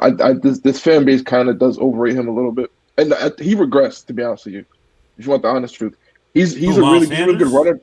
Yeah, because he can't catch the ball anymore. He just can't. Yeah, No he one had some talks about crucial it. drops this year. He did have some crucial drops this year. But I mean, I don't know, man. I can't see him being like a bust or anything or something that's I'm like I not think like saying both. he's good though. Like he's great. I think he's great. I really do. Like I think obviously there's so much tread that's not even on the tires right now because they just. I mean, you look at his carries for the year; it's ridiculous. Like these games Yeah, I he's mean, had, even with Carson, it was worse. yeah, no, I mean, no, I mean, don't get me wrong. I get that with the carries and stuff, but I don't know. I feel like they need a Mark Ingram to the Alvin Kamara, right? Remember when when they had the two-headed monster Yeah. over the Saints? I think Miles is at those early stages where Alvin was. Where Alvin really couldn't be a third down back. He had to prove it a little bit, but So do you want a that's where featured I'm at. back? You I don't want think you they have. Go ahead. My Oh, no, bad. I'm saying Doug has this weird thing having running backs by committee, even though he doesn't use them, and they do need a power back. I mean, they're not going to use Holyfield. He's Or just really way Jordan Howard's still on contract for another year too. Are they going to too. use him? Like, what was I the point of doubt it. signing him and putting him in the practice squad? Like, I I don't get doubt it. it. I doubt it. I honestly doubt it. To be honest with you, because You know? what was the point of Hundley then? You guys just accumulating running backs for no reason. No, like had Adrian Killens, had Michael Warren, had all these other guys that they were so excited about, and obviously it was a really bad offseason. We didn't have an offseason, so I think they didn't really give a lot of people. I just don't think I don't know. Doug got the power with this offense, and I don't know. We used to use bruiser backs, but now we don't even use them now. Yeah, I think the running back usage has more to do. Actually, I can't even say that because he barely used running backs the previous 2 years. He just got lucky. Like LeGarrette Blount was just rolling through everybody, and last year he had no choice but to use a running back, and he was Yeah. using it. He was throwing the ball with the running backs anyway last year. So I mean, I don't know, but yeah, going back to the first thing I was saying, if I am trading back, even if we stay at 6, I'm trading back. Okay. Yeah. My, No, I mean, look. realistically, with me, because I think right now, I'm looking right now. Right now, if Denver or Carolina, I mean, if Denver doesn't sign a quarterback in the offseason, which me personally, I think they're gonna get Stafford. But if they don't, that's the team I'm gonna try to trade back for. Couple spots, get us a couple picks in the middle of the draft, help us out because we have a lot of holes on, especially on defense. This draft should be mostly defense. Yeah. What about some draft compensation for Zach Ertz, or what do you think we can get for Alshon Jeffrey, or what do you think just with some of these players? Zach Ertz, if you get lucky, the team that really needs him, maybe a third and like a sixth. And for Alshon, I think you get lucky for a seventh. If you can get a seventh round pick, Oh yeah, I'll be happy with you've done their that. job. They've done I'll their be job. happy with that. 54 million guaranteed contract. I mean, God, like Yeah, it's crazy. that's the thing, man. But I think if they get, but realistically, there'll probably be a conditional sixth or something stupid like that. Yeah, even like when you had Quez Watkins and John Hightower. I know John Hightower ended up getting hurt, and then Quez really didn't got hurt. I think at training camp, coming out of training camp, and then never really had a chance. And especially with some of these other guys that were Travis Fulgham started coming up after week. Travis Fulgham started coming up, and then once Alshon Jeffrey got healthy, that was it. It was like Deshaun Jackson can't. I mean that was it pretty much, and these other guys really didn't play. So I don't know how they're supposed to evaluate this talent when they have all that going on. They can't give these guys. I mean, Quez, I couldn't believe my eyes just how fast he was. I mean, I couldn't even believe it. I was like, wow. Yeah, he's ridiculously fast, dude. I couldn't believe it, really. That was the thing. Just, That whole my bad. The whole thing was speed. Speed. I didn't we didn't really see any speed, man. It's so crazy. It's nuts. Yeah. You drafted like one of the three fastest people in the draft, and I think he Even had. Rager, bro. Even Rager at the end of that Cowboy, even at the half of that Cowboys game when they had 5 blockers in front of him and got tackled the first guy that was in front of him. I mean, I don't know. It's been a bad year. It's been an up and down year for Rager this year, and I know they definitely didn't use him the right way earlier in the season. Like they had him on third down. They had him like doing some motion in the backfield. They really weren't throwing to him that much, but it just They didn't use him right all season. If you want to be honest, all season, and it's not his fault. You know what I'm saying? Like a lot of it's rhythm. A lot of this offense is a bunch of rhythm, and Carson not playing well and him getting hurt. But they didn't really use him right to begin with. yeah. I agree. Yeah. I agree. I understand we see some of these other receivers are doing great in the league and a lot of misses that we've had, and unfortunately, like other fans think we could bring a DK Metcalf here or Justin Jefferson here, they'll play amazing, in this system that we have. Which if it was up to them, Justin Jefferson would probably be on practice squad right now. So at this point, you never know. You know what I'm saying? Yeah, I mean, I don't know. I'm just curious. My thing is, whatever happens after the meeting with Jeffrey Lurie will tell us a lot with Doug Pederson. I think we'll see what they were talking about in a couple months. Because I think they get rid of Press Taylor. I think he's gone. I think they're going to get rid of that whole offensive thing that they were doing. Rich Sangrell and Marty and all them. Yeah. And you know what's crazy? I was big on Rich Scangarello. I was big on him. So I thought we should have seen this. We should have seen this in the off season when they had their media day with Rich Scangarello, and he said that he wouldn't change anything about Carson's mechanics. We should have seen that from the jump. Yeah, but here's the thing though. Like Carson can't move though. Like, what did they do with him this offseason? They said bulk up a little bit so you don't get hurt. Is that what happened this offseason? Because why can't he? Why does he weigh so much right now? Why can't he move right now? I mean, that was definitely them saying, "Hey, like you need to bulk up. You get hurt too much." And I mean, I don't know. It's weird, but I mean, Carson's staying. Carson's going to be the quarterback next year, and I know all the 50% of the fan base that loves Hurts. I'm sorry to tell you, they're going to give every single possibility in the world for Carson to start. He's probably going to be the starter week 1, even if Hurts outplays Carson in the offseason, because that's just how this organization is how it's run. Yeah. So with Doug coming back, do you think that obviously if Doug comes back, do you think he obviously has play calling? He has the play calling duties this year. Yes, he's going to be the play caller. I don't see him without it, to be honest. I think Doug's thing is he likes to be comfortable. That's his thing. That's why I was a big proponent of Matt Nagy.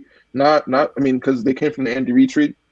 Not because Nagy's the greatest play call in the world. It's just comfortability. Like that's what Doug needs. That's why he was trying to get Grobeck so bad. That was the reason why. It's just comfortability and continuity at the end of the day. That's what almost any head coach needs, just familiarity. Unless you're like the Bill Belichick's, Andy Reid's, the Mike Tomlins of the world.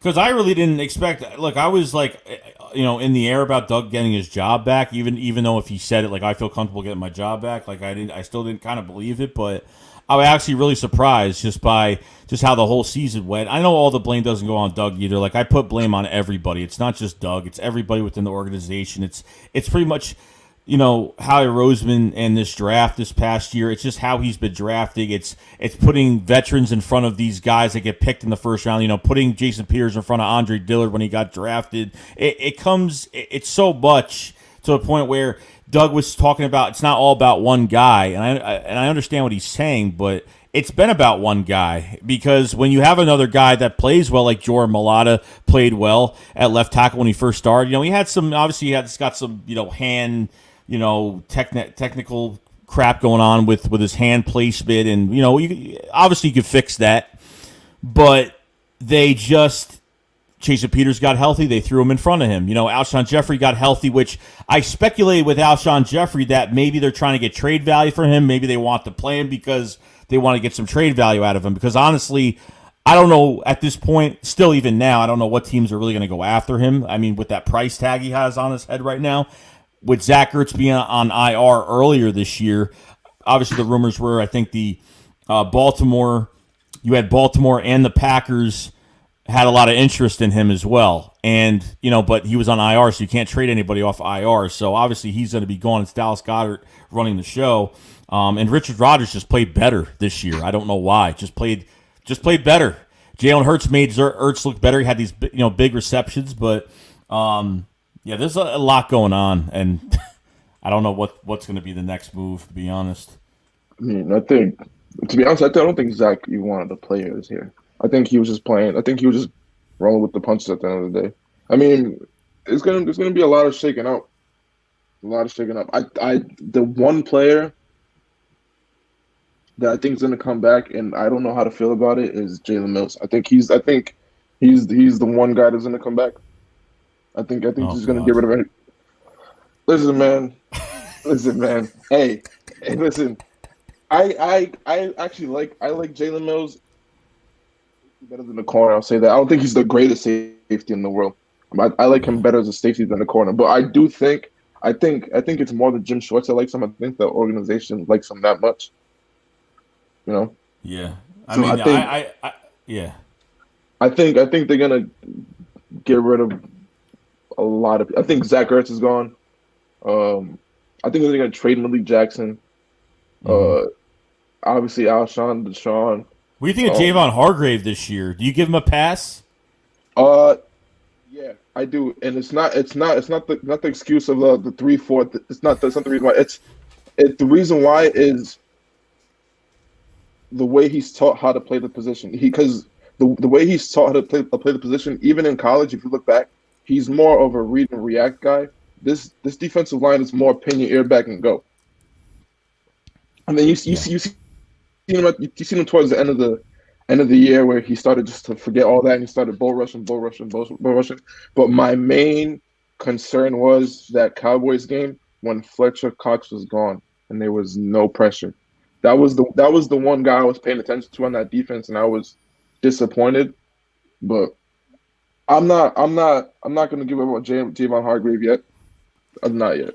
Well, that's what I'm saying, though. Like, you said it around the head there. Like, Fletcher Cox got out of the game, but I would have still expected some pressure from Malik Jackson and Javon Hargrave in the middle. That's what I'm saying. Two guys making over $10 million a year. I mean, it's just, you know what I mean? Like, Malik Jackson, I mean, no wonder why he got benched in Jacksonville, because I'm kind of seeing it. You know what I mean? I'm kind of seeing it a little bit. It's a bad attitude. And he's got, yeah. Yeah, I agree. You can tell. Go on, my bad. You can tell after that. No, that's cool. You can tell after that during the middle of that Cowboys game when he was playing, you can just tell he didn't really want to play anymore. After Cox was done, he was like, "Yeah, no, I'm cool." It sucks though. It sucks. He got mad. No, I mean Sweat. Look, like Barnett's just been hurt like constantly. Like I can't. He tries like this past offseason, he was in a camp in Tennessee for defensive linemen. He was really. He wants to be worth that first-round pick for the Eagles, and I know the Eagles picked up his option, so he'll be here next year. But, the more reps that Sweat gets, the better he is. Like, I don't even think he should be a rotational guy anymore. I just feel like he's just set. He's gotten better every single year. Yeah, 6 sacks, I think, for the year. I think. Yeah, no, he played great. My thing with Barnett, man, I don't know. Because I'm not like I do like Barnett. I really do. I know he gets hurt a lot. But I do like he reminds me a little bit of Brandon Graham in early years. Mm-hmm. Just that at the time he wasn't worth the first round pick, and then I think over time he'll be good over time. But yeah, I mean, listen, if they keep him, cool. If they don't, whatever. I don't really care. He's one of the guys I'm just like, whatever. I do like him though. Yeah. No, I think if he stay on the field a lot more, I think he'd be playing better definitely because you get hurt and then you have to reset yourself, get to 100% again, then you get injured again. It's just like it's constant adversity with him, like mostly. So it's hard for him to get to 100% and then stay that way for a long time. So Yeah. Here's a question. What do you think happens with Avonte Maddox? he's not a free agent after this year, right? I don't think so. Isn't it gonna be oh yeah, never mind. I thought it was gonna be a fifth. When did he get drafted? 3 years ago, 4 years ago? I think 3. Oh yeah, no, never mind that. Because Yeah, he I feel really like I feel like didn't play well. I feel like everyone on that team, he's been put in the worst position for the last couple of years. They put him at safety, put him at. I mean, he played outside cornerback. He played good a little bit, but last year he played terrible. This year he was abysmal. Yeah, it was bad. He was getting beat by 5 to 10 yards off the line every time I see him go against a receiver. I mean, It's so I don't bad. know. Craven LeBlanc's going to be a free agent as well. So, I mean, and Roby Coleman, oh my God. Oh my God, with him. Jesus. I knew when they brought him here, it was going to be a bad signing. I knew it off the rip.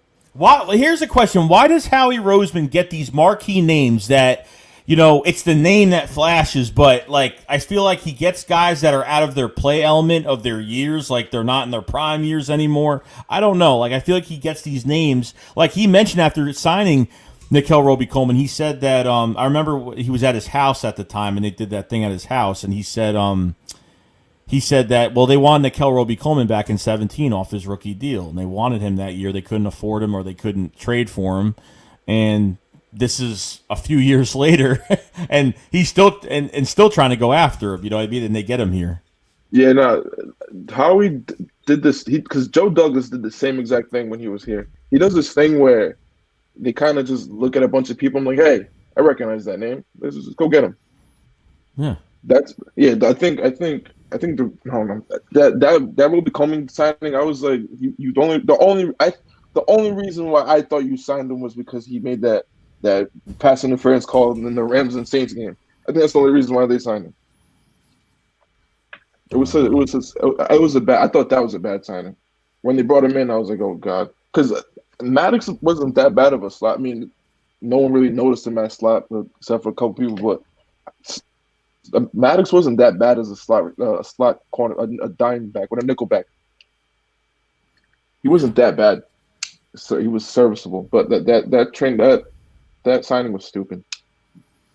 I wasn't. Yeah, I have not been happy with some of these guys. I mean, Slay had a couple, a few bad games. Probably the worst year of his career, but he had a few bad games, but can't do everything by himself. He was banged up a little bit this year, and I'm glad they went out and got him. I'm glad they did. You know what I mean? I think he'll some veteran leadership on the defense, and I like I said, like with these corners, like with Jim Schwartz, like I don't like the picket fence defense. I don't like playing cautious, playing scared, playing. They gotta give these receivers so much cushion. Like I see when Rasul Douglas went to the Panthers, they put him right on the line. No matter how much field's behind him, they put him straight on the line, get physical with the receiver, get his hands on him, push him around a little bit, get off his route. I mean, I saw some good things from some of these other players that left here. Use them in different ways instead of using them as you're pushing them back 10 yards off the line, giving these receivers too much cushion. It's just crazy. And this goes back to the thing with Schwartz's defense is that he gets no safety help.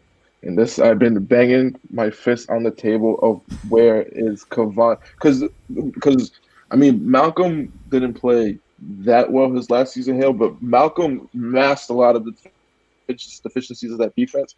So my thing was, where was Kavon Wallace? Where was he? I feel like that was the guy that they needed on the defense all year. And I mean, Will Parks. That was another. Why they get rid? Why they when we needed him the most? Why'd they get rid of him? I have no idea. I have no idea. I don't get it. I can take a wild guess on why.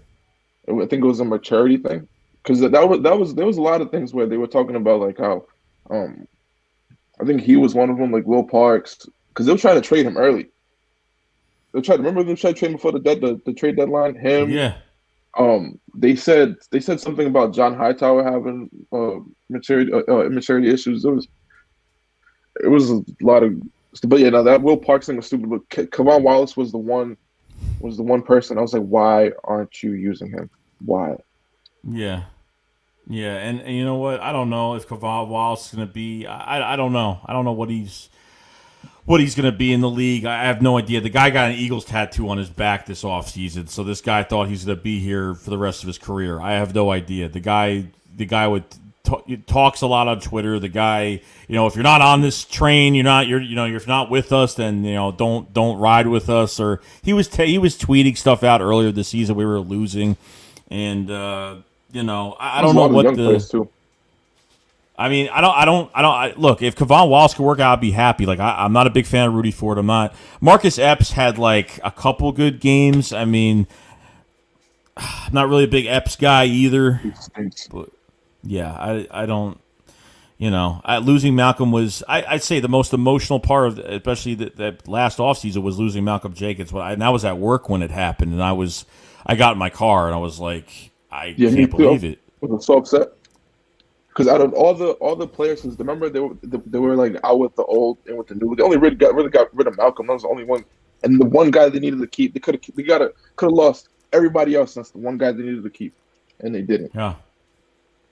So, Because I don't know if I think it would have worked out if the Eagles were. See, their cap situation was so messed up. It was like impossible. I don't know at this point. Are you going to pay a 32-year-old safety at the time $14+ million a year? I don't know if that was even going to be possible. My thing is, if you were saying all these things, why bring Jason Peters back and then give him a raise? Why? What was the purpose? I don't know. This organization is weird, man. Weird. So here's a question. Okay. Your left tackle, you going Dillard or Jordan Mailata? I think Malata's going to beat him. I think Malata's going to beat him in the offseason. I mean, look, like, Andre Dillard's health is an issue, obviously, right now. So, I mean, he's got to hold up in training camp. I think, obviously, give Andre Dillard the satisfaction and, let him compete against, Jordan Mailata and see what happens. But I got Jordan Mailata starting left tackle next year just because I think he's ahead of Dillard. Unfortunately, it's not Dillard's fault. Like, I'm not really blaming him. He's got more reps. I think he just has better, obviously he's just got bigger size and he moves well with his body more than Dillard can. I just think he just has a lot more experience at the end of the day. Not saying that Dillard, I think if Dillard maybe gets more reps, maybe it'll be hard to tell. But as of right now, Jordan Mailata going to next year, he'll be our left tackle next year. That's just me, though. Yeah. I don't know. Because I feel like, I don't know, Dillard's upside, the left tackle. I mean, he's not the greatest run blocker, but as a pass blocker, his upside is ridiculous. Like, he has a ridiculous upside. Yeah, like there's other guys. There's other guys in the offensive line too that I want to see. I want to see Prince Tagawanabo. It's another guy I want to see. He's got good size, and see what Stout can do with him. But I think we all agree, if we already said this already, that the offensive line is a big. I think it's a big bright side to the future. Depending if Jason Kelce retires after this year, I know he has one more year left on his contract, but we'll see if he retires. But other than that, I mean, Lane Johnson's been hurt way too much. I mean, I think he got really good depth. I think Driscoll just needs to pack on some more weight, get stronger, and Driscoll played the first game. He made some mental mistakes, like he blocked the wrong guy a couple times. Like, it's his first game as a rookie in his first NFL game. And then he started playing like later on, when Lane Johnson was trying to get through his ankle injury for such a long time. And, I think there's really good depth. Nate Herbig can play left and right guard. I mean, he can play both spots. I mean, fantastic. I mean, he was blocking Aaron Donald in that Rams game so easily. Like, he made it look easy that game. I was really like, wow, this. Like, it seems like we hit on these mid picks. Like, these are the hungry guys. I don't know. Like, those mid picks, you find those hungry players. I don't know, but it's kind of crazy. Offensive line, thank God, we're actually. I feel comfortable with it. Like, I really don't. Feel comfortable. I feel comfortable with it right now. I'm not too concerned with the offensive line just because how banged up they were. I am happy that Driscoll I'm surprised Herbig played as good as well as he did. But with Driscoll, Herbig, Mailata, which was a surprise to everybody. But I mean, I don't know, man. I know there's little mental things going on with Andre Dillard, but I feel like that's the guy, man. The pass blocking, I think he's like I said, I think his upside is crazy. But I'm not mad if they go with Jordan Mailata either. No, I mean, for a But guy at 6'8", 350 pounds, I mean, you don't find that size. Maybe in Australia you do, but you don't find that yeah, size around the league. You yeah, know what I not at mean? If all. you could turn him into something, I'm telling you, he'll be unstoppable for years. For years. Yeah. But yeah, no, as far as Kelsey goes, man, like I think me personally, I think he's gonna retire this year, even though he doesn't want to. But I think he's gonna retire. Now that's another thing. What do they do at that? If Jason Kelsey retires, what do they do at center? Do they go in the draft? Because there was I remember if they kept saying like they wanted to move say model to center and then do all these weird Yeah. things. But I don't know, man. I have no idea. Yeah, they said even during training camp, they said Driscoll took snaps at center too, but that's not going to happen now. I mean, that's Yeah, definitely not going to happen now. no, not at all. you I mean, can you can get a tackle in here, you're good. I would, but my thing is, I don't know, because let's say Lane does have a he plays all 16 games next year or 17, whatever happens. Um, and Kelsey does retire. Would you put Driscoll at center? You could. I mean, you could. I I mean, don't that's know, just. man. I mean, you could. I mean, there's really nobody else besides those two guys. I mean, there's nobody else. Like I remember when Kelsey got out for a couple plays. I forgot what game it was, and they put that Justica kid, whatever Justica, or I forgot his name, but oh, he was horrible. But Yeah, no. like that's why last year I thought we were going to draft Cesar Ruiz last year, and they brought him in for a couple visits. They brought him on 2 visits last year, and obviously he's with the Saints now, and he's a starting guard for the Saints now, but. I mean, they're definitely going to draft offensive line this year. There's no doubt about it. They're definitely going to draft somebody this year. So we're just gonna have to see. But I think there's a lot of depth. I think there's a lot of moving pieces with this offensive line. I mean, especially if I like how they cross train guys. You know what I mean? Like, I think it's a good thing they cross train guys. The more you know, the more worth you have as a player for an organization. So I think there's a lot of good things with that. So. Offensive line, I'm happy with, and whatever decisions they make, I'll probably agree with, and I just give Andre Dillard and Jordan Mailata the satisfaction that they're going to compete for a starting spot next year, and we'll just see how it goes. Hopefully, we have 4 preseason games. Hopefully, we have instead of having 2 scrimmages this year against our own team, that can't happen. Sorry, can't happen. It's already enough. You drafted a quarterback in the second round that barely played in the year, a couple snaps. And then you draft a linebacker, Davion Taylor, and he doesn't even hit the field at all. You got Sean. I I'm a forgot big about Davion Taylor. Sean Bradley too. Like I'm a big Sean Bradley fan. I love Sean Bradley from Temple. Loved him. But Nathan Gary screws up every week, and they still just kept playing him. So. I'm curious who they're gonna bring in for DC, man. I'm super curious. I don't. Everyone's saying Dan Quinn. I don't want Dan Quinn, man. I really don't. I really don't.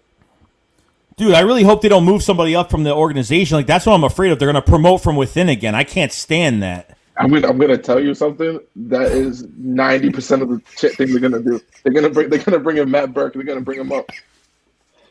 Because he's got defensive court. coordinator. Mark Emanuel has the cornerback coach. He's got defensive. He was a defensive coordinator for the Falcons, and especially for that Super Bowl year as well. So he's got a lot of defensive coordinator experience. Mark Emanuel, and then another one that was rumored online as well, because is Corey Unlin, because Corey Unlin's DC for the Lions right now. He's probably gonna get fired, and no way. He can go anywhere else. He can stay away from Philadelphia, man. But you're thinking that. Like as soon as I said like Jim Schwartz was walking, like it was done, I was like, they're gonna bring somebody up. They're gonna promote somebody. Oh yeah, no, it's most likely gonna be Matt Burke, most likely. But I'm not mad of what's his name, Mark Emanuel. I'm not mad at him in DC. But they're definitely gonna promote from within. But like I said, listen, that's why this whole defense thing. I'm kind of curious as what's gonna happen because like I said, I think a lot of guys are gonna go. Depending who they bring in, I think a lot of guys are gonna go. Yeah, it should be interesting. I don't know. I mean, the thing is, I know if Doug is still here, there's going to be no OC. Obviously, this circle jerk offensive assistance group has got to go. It's not working because if you have this many heads going into one game, and this is what it looks like, and this is what it looks like, especially with Press Taylor getting the quarterback prepared all week. Yeah, we're in trouble. I mean, we're in trouble right now. You know, I think that meeting on Tuesday, it's gonna be hey Doug, like you got to get an OC. You got to. I think it's mostly you got to get an OC. And would you give up play calling? I think it's gonna be a no, but we'll get an OC, and that's what it's gonna be. Yeah. Yeah. It better be something positive. I don't care what it is. It better be something positive. And, like, I don't know if I want to have Howie Roseman handle the draft. I can't. Like, why do you even have scouts? If you have scouts that are saying, let's draft this guy, and you overrule it because you want this guy, what's the point of even scouting some of these players and trusting in your scout department? I don't get it. Weird. As soon as Andrew Berry left and Joe Douglas left, like those two guys left, and they were kind of like the side judges. You know, they kind of, I don't know if Howie had the final word when he was with Joe Douglas. It was kind of weird because I thought Joe was he had a little bit more control over the situation. Like he kind of overruled some things, maybe. But it's I mean, I'm glad that things are happening now. Obviously, the season is over for us. You know, we got one more game tomorrow, but you know. It's and here's another thing I want to ask you about this, like the injury report that we've seen. Really weird. Like that was hey everybody, take a break. Yeah, take a break. Hey, your off season starts now. That's what that Bro, was. it's literally it said 9 guys, but it's more than 9 guys. It's actually like 11 guys because like I didn't see Miles Sanders with a knee injury. I didn't see did Richard Rodgers play last game? He was injured. He's been injured for a while. I like at this point I'm just like you have no Michael Jaquette, no Jalen Mills is on COVID protocol. Who's your corners this week? Like, Nobody. It's crazy. Nobody at all. No, dude, that whole injury report, everyone not playing. That's a hey, take a break, rehab your body. They just made up injuries at that point. Yeah. And, like, no left tackle. You're going to have, like, Toth. You're going to have Brett Toth playing tackle. It's going to be really bad. If you're going to do that, man, just sit Hurts and play Nate Suffolk, man, at that point.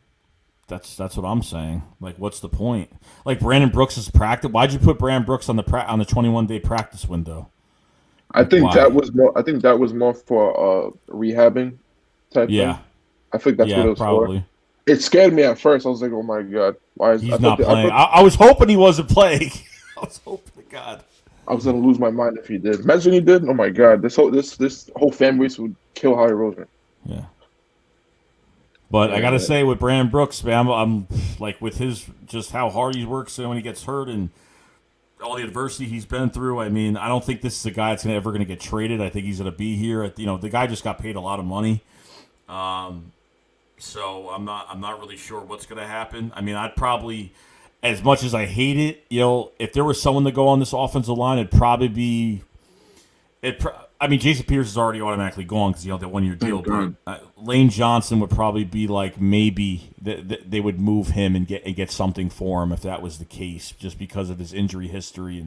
But I don't think it's going to happen. But it's a lot of cap you got to shed this year. It's a lot. And I want to actually see how they're going to do it. Like, really, like, I don't know.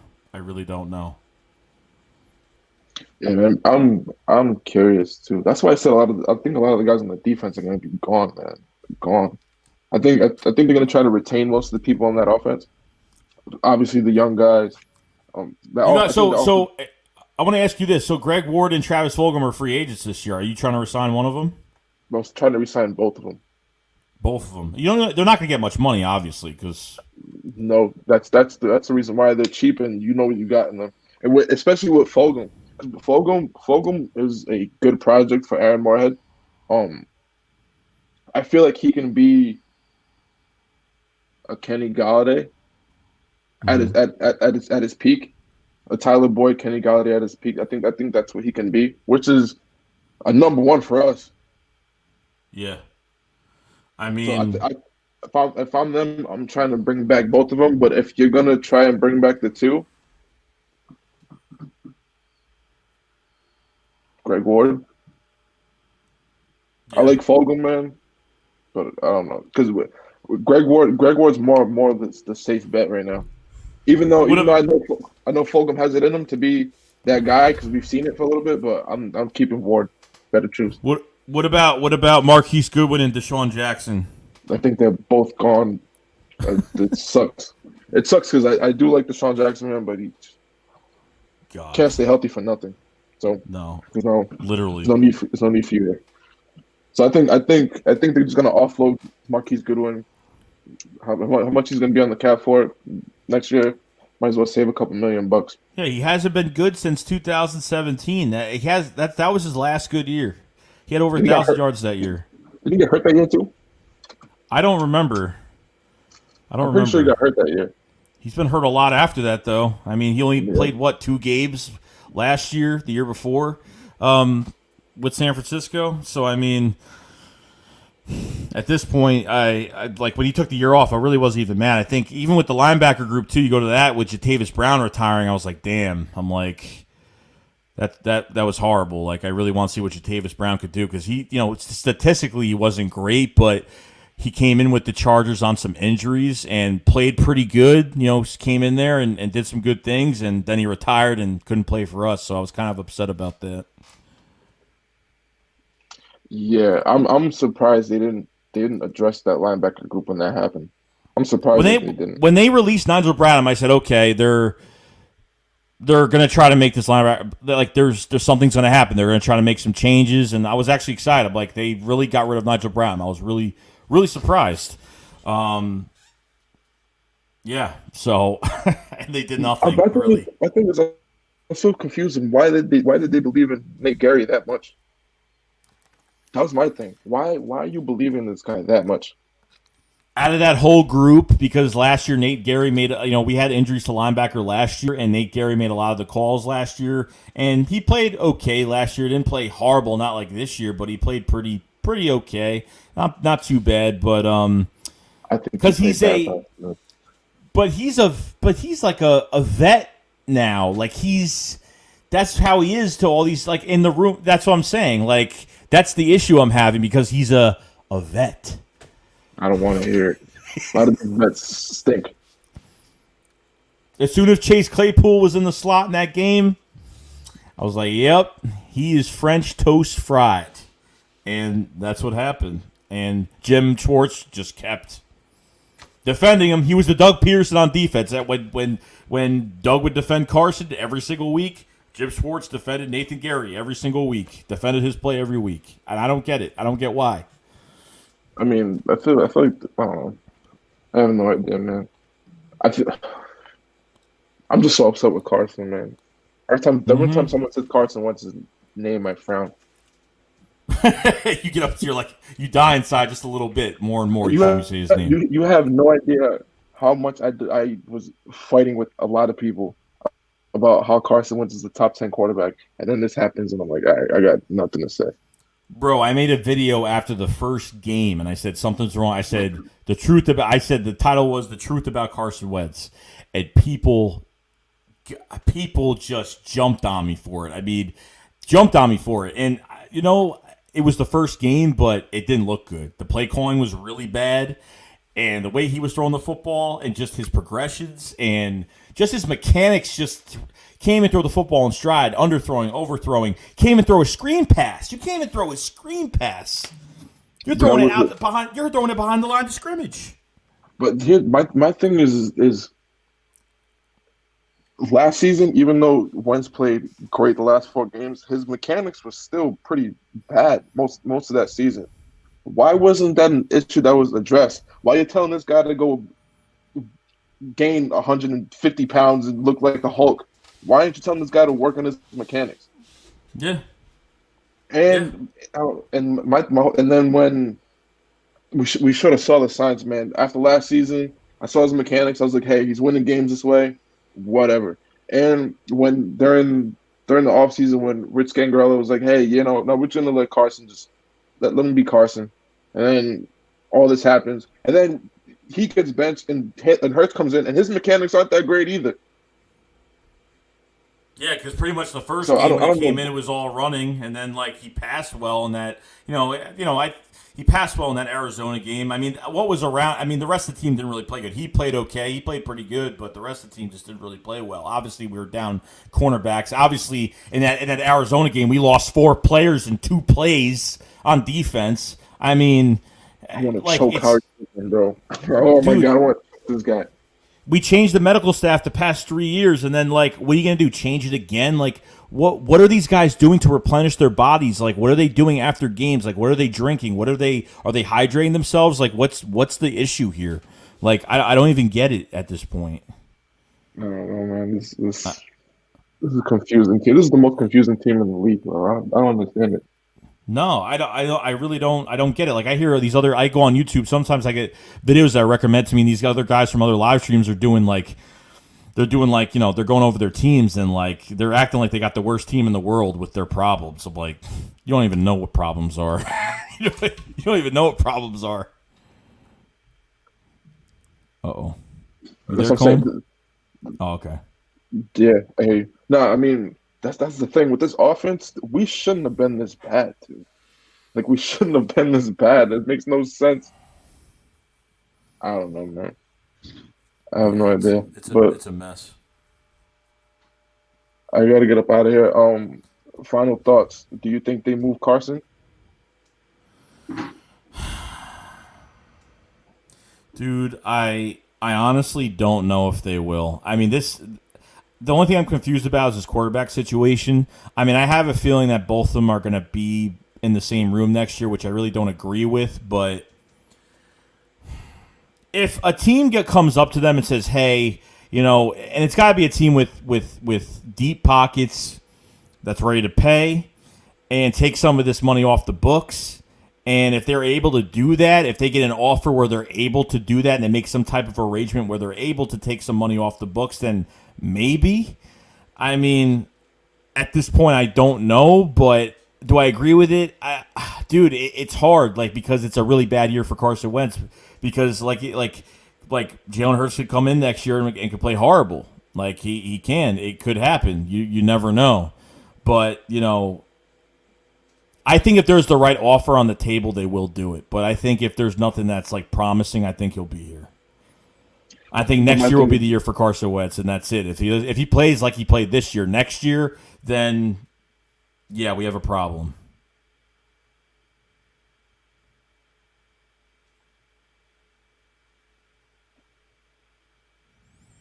I think I lost him. Yeah. I hope. I think they're gonna keep Carson. Like I said, they're probably gonna give him a 1 year type deal. Okay, you got 1 year to fix this thing. If not, you're gone. Yeah, man, tough decision. But thanks for having me for this long. I know people were probably trying to get in the stream too.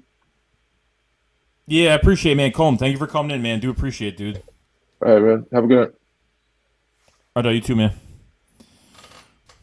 It's a confusing decision, bro. It's confusing. It's just it's not easy to make a decision like that, and you got to blame the front office for that. You got to blame the whole front office, and that's just unfortunate.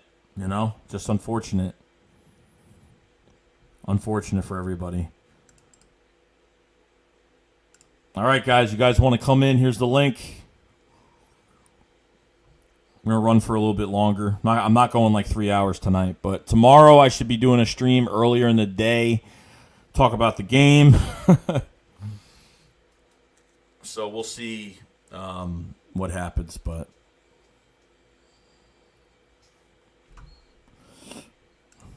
Yo, Knight, what's up? What's up, man? What's going on, bro? Nothing really. How about you? Same old, man. Getting ready for tomorrow. Yeah. Like, literally, I hope we lose. At the same time, it's weird. Like, you know how it is. Like, you want to win, but at the same time, you want a better draft pick. You know. Yeah. Yeah. What are you on? What train are you on? I'm on the what type of train? I'm sorry. The train as in getting a better draft pick or winning tomorrow? No, getting a better draft pick. I'd rather I hope that the Giants make the playoffs because I haven't met a toxic Giants fan, so Oh. or Yeah. Redskins. I don't really care, but it doesn't matter. Probably Redskins. I'm gonna call them the Redskins. I don't really care. Sorry. I'd rather have Washington win because I live in New York and I hate Giant never mind. fans. I don't really have any. I've never met a real Giant fan in my life. My one friend, he's a Giant fan, but I can tell he never watches football. He just likes them. So.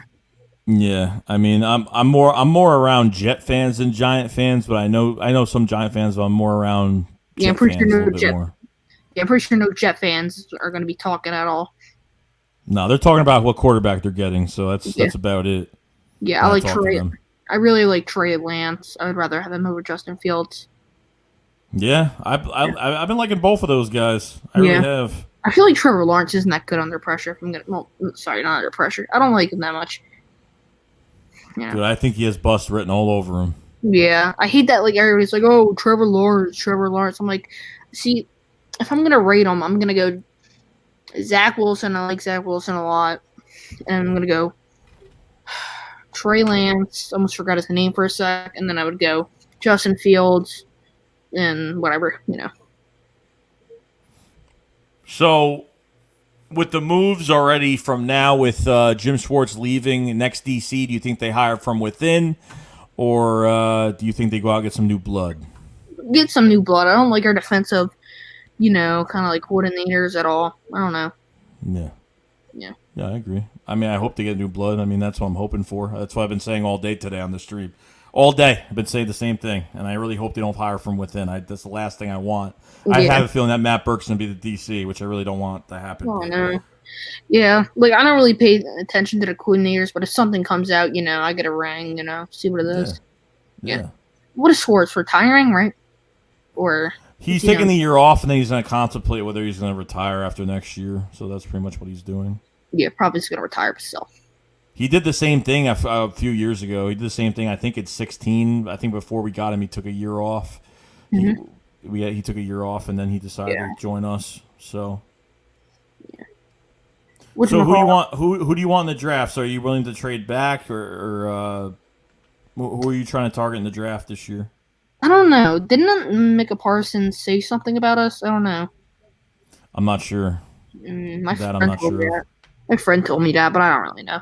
I think I'm looking at Micah Parsons. If we can get Jamar Chase, maybe they might get Micah, the Dolphins, because they need linebacking, but they have a outer pick out, instead.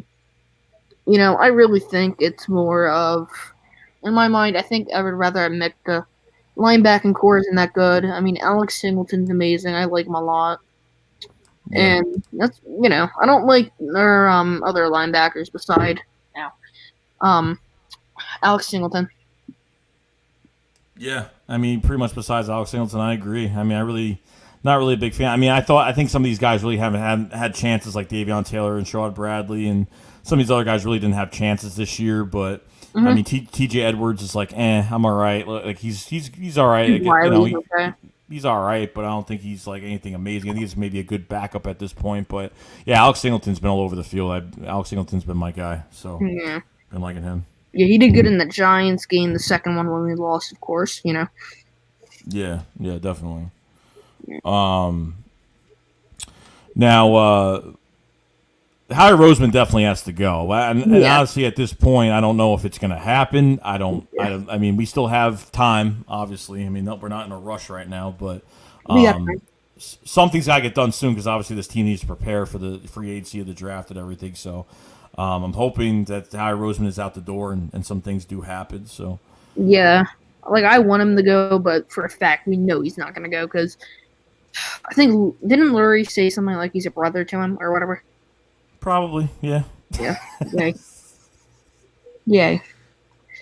I feel like Lurie isn't that good of an owner at all. I feel like he's weird. Like he's weird. Like he's more emotionally driven than business driven. Yeah, I like see that. I wish we had an owner like that was really good, but we can never, he won't give up the Eagles. No, I'm never. Not until he's 6 feet under. It's Yeah, definitely not going to happen. yeah, Just saying. yeah, Not going to happen. yeah. Um, What you eating? what's up? What you eating? Or whatever. Chewing, actually. Wow.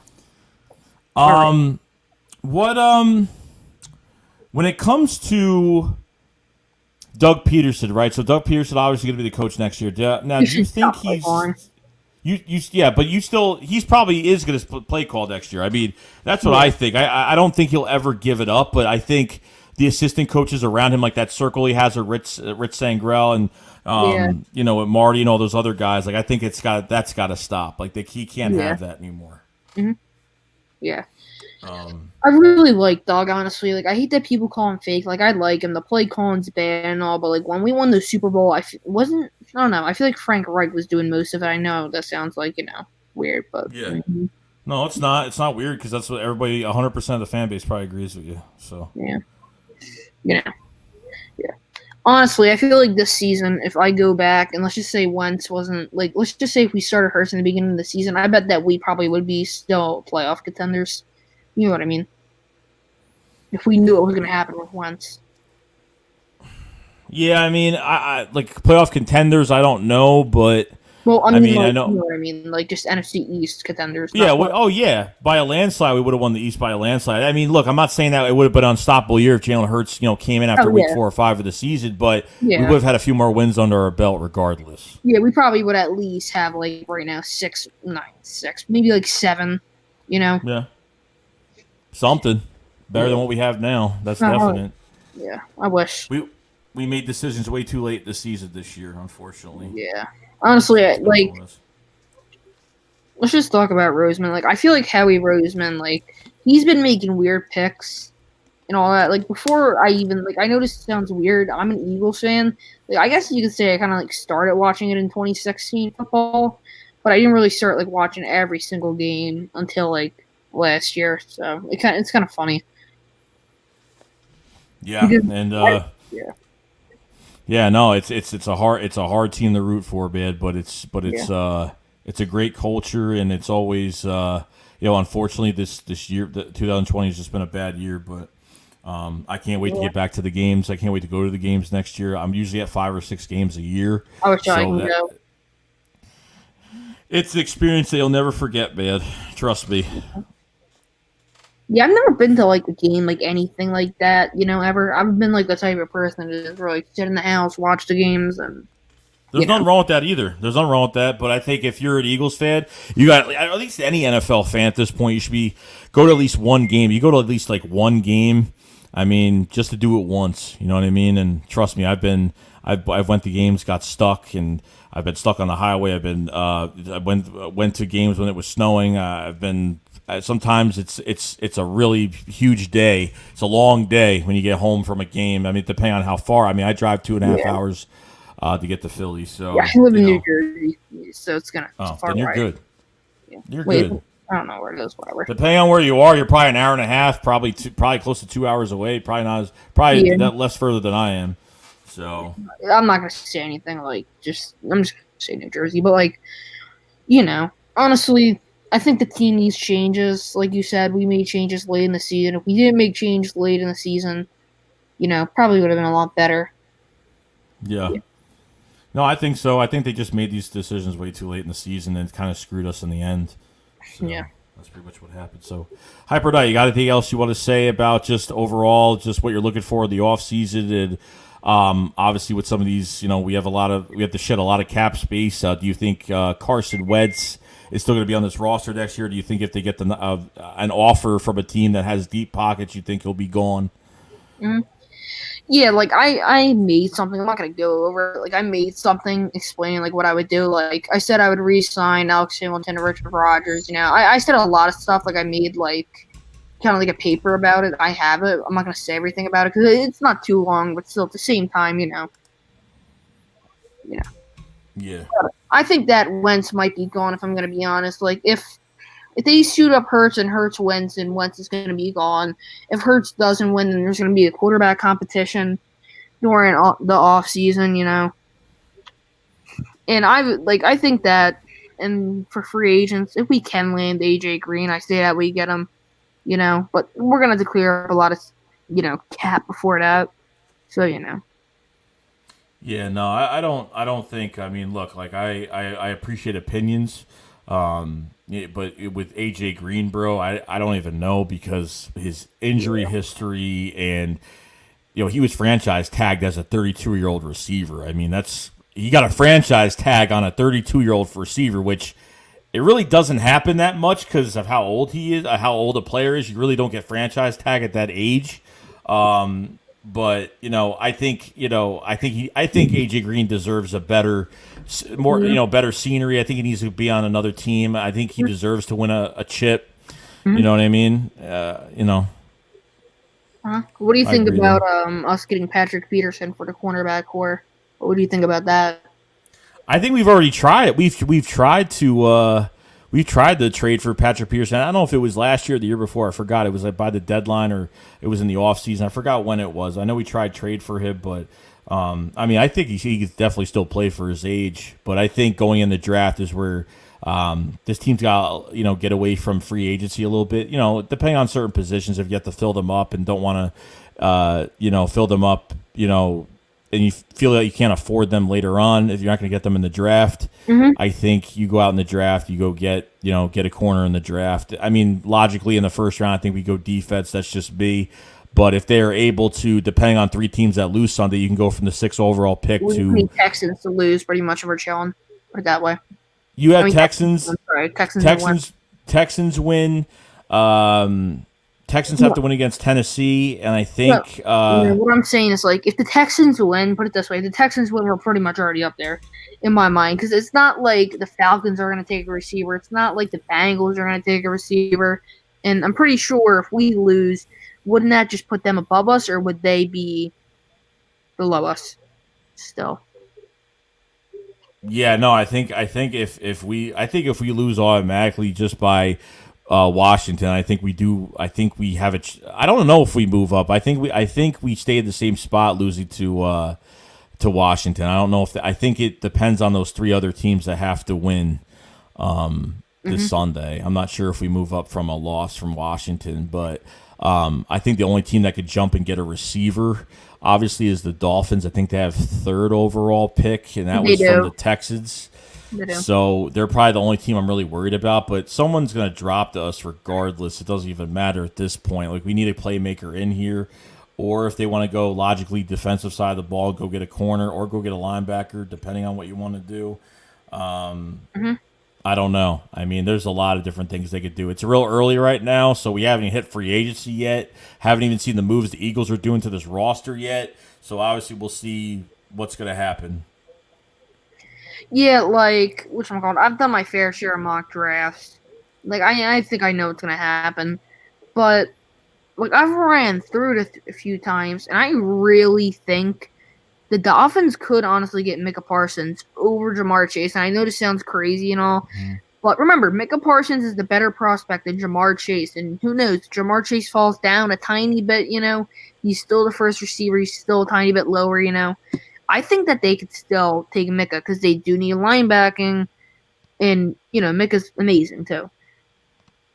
Yeah, no, he is. I mean, I actually have the Giants getting him, which is weird. On my mock draft, I have the Giants getting him at the pick because I think they need a definitely a big tight end that can run and do some good things there. Yeah. And I have the Cowboys. I have the Cowboys getting a cornerback this year.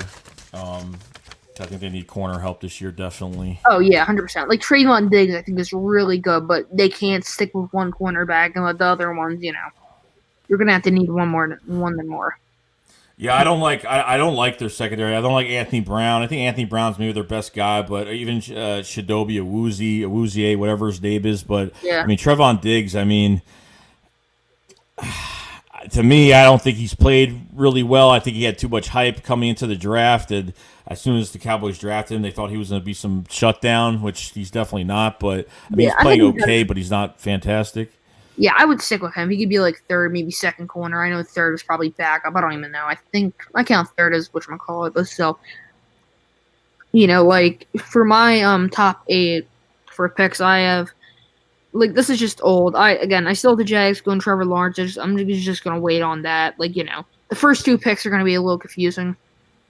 I go Trevor Lawrence, Justin Fields, Jamar Chase, Zach Wilson, Penel Sewell, I don't know how to say it, Micah Parsons, Jalen Waddle, and Kwity Paye. So that means Trevor Lawrence to the Jags, Justin Fields to the Jets. Jamar Chase is going to go to the Dolphins. Zach Wilson, I think, goes to the Falcons. And then Bengals get Penel Sewell. I don't know how to say it, sorry. And then, the Eagles get Micah Parsons. Jalen Waddle goes to the Lions, and Kwity Paye goes to the Giants. Yeah. But again, if the Giants make the playoffs, they ain't going to be able to get him. Yeah, no, I mean, if they win this game against, I don't know if they're going to win against Dallas, but I don't know if that's going to happen. But yeah, Dallas, thank God, but so because I like to see Dallas go higher in the draft picks, so they just don't get a good player.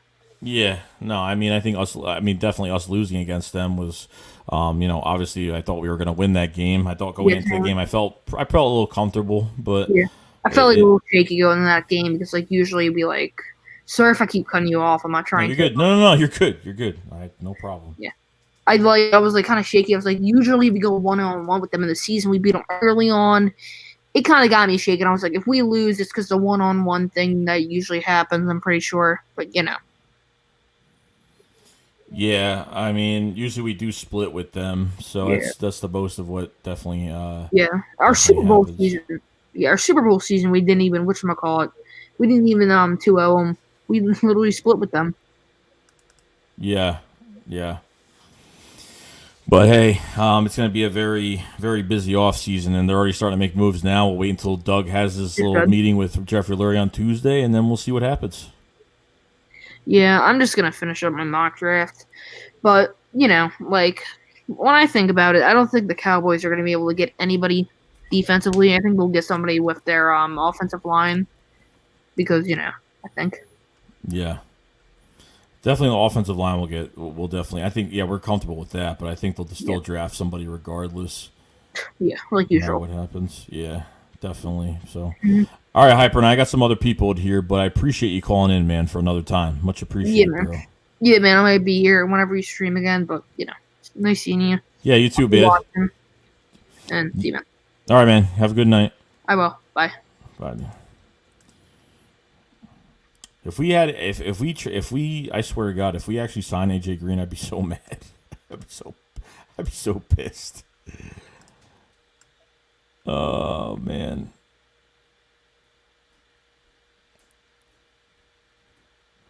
I'd be so mad. DJ Addy, what's going on, man? How you doing, bro?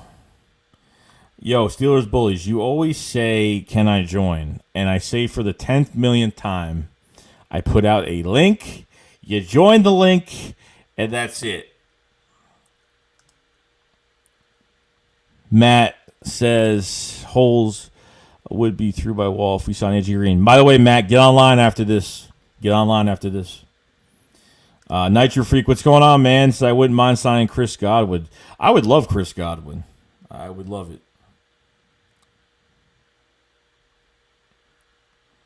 Would love it.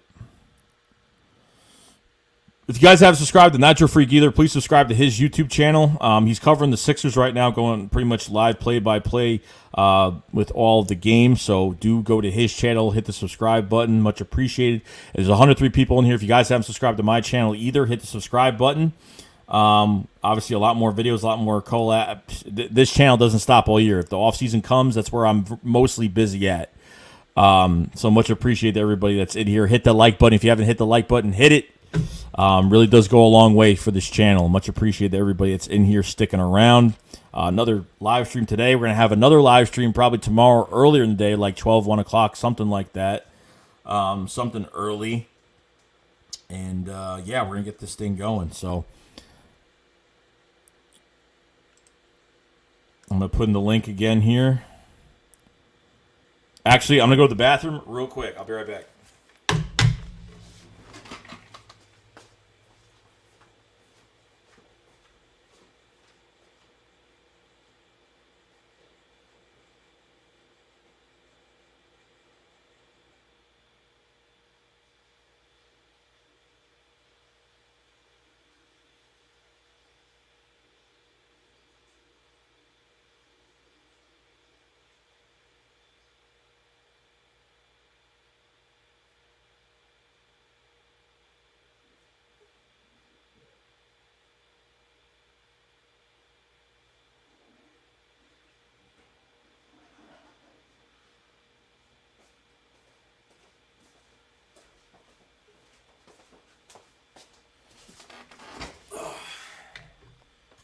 I was gonna die.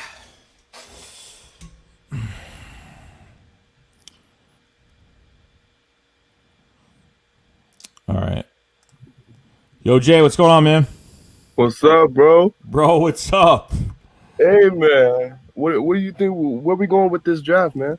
Bro, like, I mean, logically, I would say we go defense, but I have a feeling like if they get a better pick after Sunday, after tomorrow, like, you got to pick the best player available. You think? I mean, if Jamar Chase, I don't even think Jamar Chase would be the best receiver. I mean, this is his redshirt year, right? Yeah. Yeah, I don't know. I think what's his name? Devontae, the Alabama. Devonta Smith. Yeah, I think he would. And we get the sixth pick if we lose, right?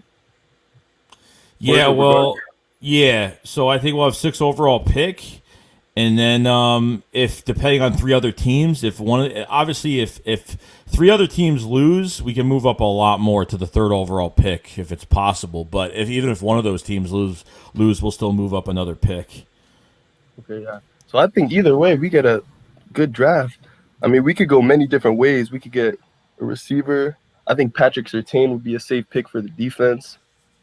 We could have a pretty good duo with Darius Slay and Patrick Surtain. But we also need linebackers. I mean, Duke Riley's been doing okay. Yeah, no, I mean, like even with the linebacker group, like I think obviously Alex Singleton has been that guy for us. Definitely, like I think he's really shown that he could be consistent every single game. Like these other linebackers, like some of them really didn't have a chance this year because of this offseason we had. A lot of these guys got affected by this offseason as well. Like some of these linebackers, like I really like Sean Bradley and TJ Edwards. Came in on some games as well, and there's a lot of there's a lot of different things, a lot of moving pieces they could work with. But obviously, they don't value linebacker position, so that's really been a huge issue. Yeah, not at all. And with our DC, I think, what do you think we should do there? I mean, we got that from the Falcons, our DB coach, right? Yeah, Mark Emanuel. Yeah. Did he win the Super Bowl? No, that's when they choked. Oh shit! Oh, against the Patriots? Yeah. Yeah. I mean, he's doing pretty good with our DBs. Maybe he could. I don't know what his play calling would be like, but I think he might be a okay choice for our DC. Yeah. I don't know. Like I rather them not. Like I rather them really not promote from within, but it's just been. I really don't want them to do that. I've just been really against them doing that. They've been doing that. I like them getting some new blood in here, someone with a good reputation. Even if you go get a Dan Quinn or you go after that the Bills defensive coordinator or you go after a few other guys, whoever. Obviously, if we hear more news, of some guys getting released off their teams or getting offers from other teams and they want to leave for where they are, then we have a good chance to get someone good. But if I'm knowing the Eagles right now, 95% of the chance it says to me that they're going to hire Matt Burke, that's the defensive line coach for us, or they'll probably put Mark Emanuel over there, probably. Yeah, I don't know. They're probably. You think they would have the D-line coach calling plays tomorrow? Well, Schwartz is doing his last game tomorrow, and that's it. He's done. I mean, everything's gonna be the same as it been playing. It's gonna be the same as it's been going on. So. Okay. Yeah, I think our O line's been choking too. Oh yeah, it's been injured all year. I mean, it's been a Yeah. mess. So. I mean, I think we should get some more depth later in the draft. I think we'll draft somebody definitely. Like I think like a bright side of this offensive line. I think the offensive line is very bright going into next year. I think we have with Jack Driscoll, Nate Herbig, and with some guys coming back as well, Brandon Brooks and Lane Johnson. And then you're having a nice little competition with Andre Dillard and Jordan Mailata. I think there's a lot of good things there. You know what I mean? I think it's going to be a pretty good offensive line. If they could stay healthy, yeah, it'd be nice. You know what I mean? And you could have something really good. Top 5 offensive line next year could happen. Okay. All right, man. It was good talking to you. All right, Jay, you too, man. Thanks for coming in, man. Yeah.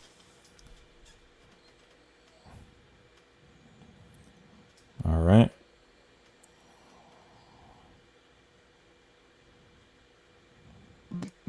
Nitro.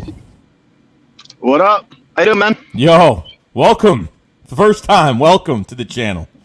Yeah, no problem, man. Pleasure. What's going on, man? What's on your mind? What's on my mind? All right, so that last caller that just tuned in, I completely disagree with them. If there's Jamar Chase and Devontae Smith sitting right there, I'm going with Jamar Chase. Jamar Chase, a lot of people that didn't see him this year because he opted out due to COVID, and honestly, I feel like he was good enough not to come back, especially with Joe Burrow not being there anymore, and he knew his team was going to be absolute ass. So he had no reason to come back. If anything, it would have hurt his draft stock if he came back because he had one of the worst quarterbacks of all time for LSU this year. So, I mean, having Mac Jones, Najee, Devontae Smith on the same team for Alabama, of course it's going to make Devontae Smith look good, but you got to look at one thing when it comes to transition into the NFL, and that's the weight, speed, and height of the guy, all right? And if you look at a comparison, they compared him to Tom Brady when he was coming into the NFL as a draft prospect. He's a very lanky guy. And if that goes into the NFL, if he goes into the NFL like that, he's going to get broken up so quickly. Everyone likes to look at the stats. He had 20 touchdowns this year. Great, understandable. But he was on a great Alabama team. And Jamar Chase last year had Justin Jefferson the opposite side of him, and Jamar Chase was the best wide receiver on the team. Justin Jefferson, you saw what he did this year with Minnesota Vikings. Imagine how good Jamar Chase will be on this team this year. I'm not even going to think twice about it. I'm going Jamar Chase. Yeah, so you're not even thinking about defense at all with how the holes we're going to have on defense this year. No, because my buddy Zomp actually brought up a good point. I don't know if you know him, but he's on my show every single week. Yeah, I know him. Yep. He brought up a good point. He said in today's game, defense does not matter as much as offense. All right, and I kind of agree with him in some extent. To beat a team like the Kansas City Chiefs, you have to outscore them. All right, and if Carson Wentz goes back to what he was in 2017, you want to get him a luxury of that Jamar Chase, especially if players like Jalen Reagor come back next year and ball out. You're going to have a talented offense. You're going to have Miles Sanders coming back, hopefully with a complimentary. And I just feel like this year you're drafting the offense very early, and then you're going to shoe up your linebacking core in the 3rd or 4th round because, let's face it, they really don't pay attention to linebacker. The only linebacker I'd get with like a top 10 pick is the guy from PSU. But we all know they're not going to go linebackers, so we could just stop talking about that. When it comes to quarterback, now that Jim Schwartz is not the defensive coordinator, I could see them drafting Surtain from Alabama. Because if you draft the cornerback in Jim Schwartz's system, they play off the ball a lot. They play 10 yards back. With Surtain, he is a lockdown corner. So if you get him with, let's just say, Rex Ryan, a guy that blitzes a lot, that would be a good pickup. But there's only really 3 players I'm looking at when it comes to the Philadelphia Eagles drafting. And that's the guy from Oregon, the guy that sat out this year, the offensive tackle, Surtain, and Jamar Chase. Those are the only 3 I'm looking at. Yeah, no, I agree. Like I like that because I look at some of these some of these offenses this year and even in the league. Like you said, you got to outscore you got to outscore the other team. Like I can't rely on the defense at all. Like at some point, there's only so much you could do. But going to the offense and getting the best guy. That's why I like asking people about who would you get in this draft. Like, are you taking best guy off the board? Or are you going logical? because of what you don't have on, certain side of the football, whether on defense, because obviously there's some bad contracts, and obviously there's a lot of moving pieces that we don't really know are really going to stay here. A lot of 1-year deals. A lot of people are going to be gone, have to shed over 70 million in cap space as of right now. So it should be interesting to see what they do in the draft, and obviously we have to get through. We haven't even got through to free agency. It's still early yet, but I wanted to ask you about just. I want to ask you 2 questions. First, it's Doug Pederson, and is he still going to be play calling, and just the Howie Roseman situation with John Dorsey and all that stuff? All right, well, the Howie Roseman situation, there's really nothing we can do about because him and Lurie have this thing going on. It's kind of weird to me, but it is what it is. And Doug Pederson, he's going to be back supposedly. I'm not going to say that's 100%. You know how rumors go in the NFL, where someone's going to come back and then 2 days later they change their mind and then a new head coach comes in. I personally feel like Doug Pederson lost some interest this year, so I wouldn't completely say that's 100% that he's going to be back. But when it comes to the offensive coordinator position, yeah, you have to get like a young guy, someone that knows the game at this speed. You can't go back to old school football because that just doesn't work in today's game, especially with all the penalties being called.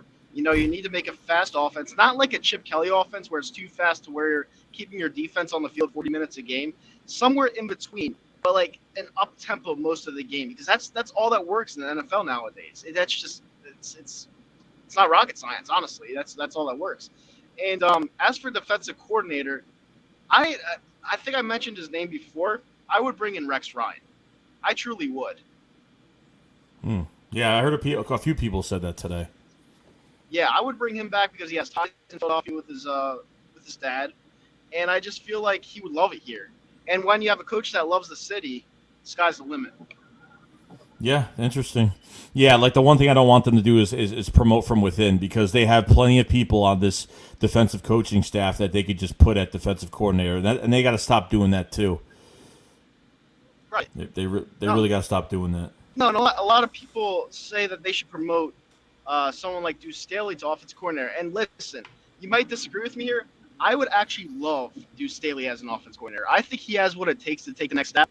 I wouldn't give him the head coaching position, but as an offensive coordinator, that's something that I wouldn't mind, because I feel like he's a guy that he's obviously a player's coach. He knows the team, and he's a guy that if they gave it to him, I wouldn't be mad, to be honest with you. That's the one guy to where if they promote it from within, I'd be all right with it.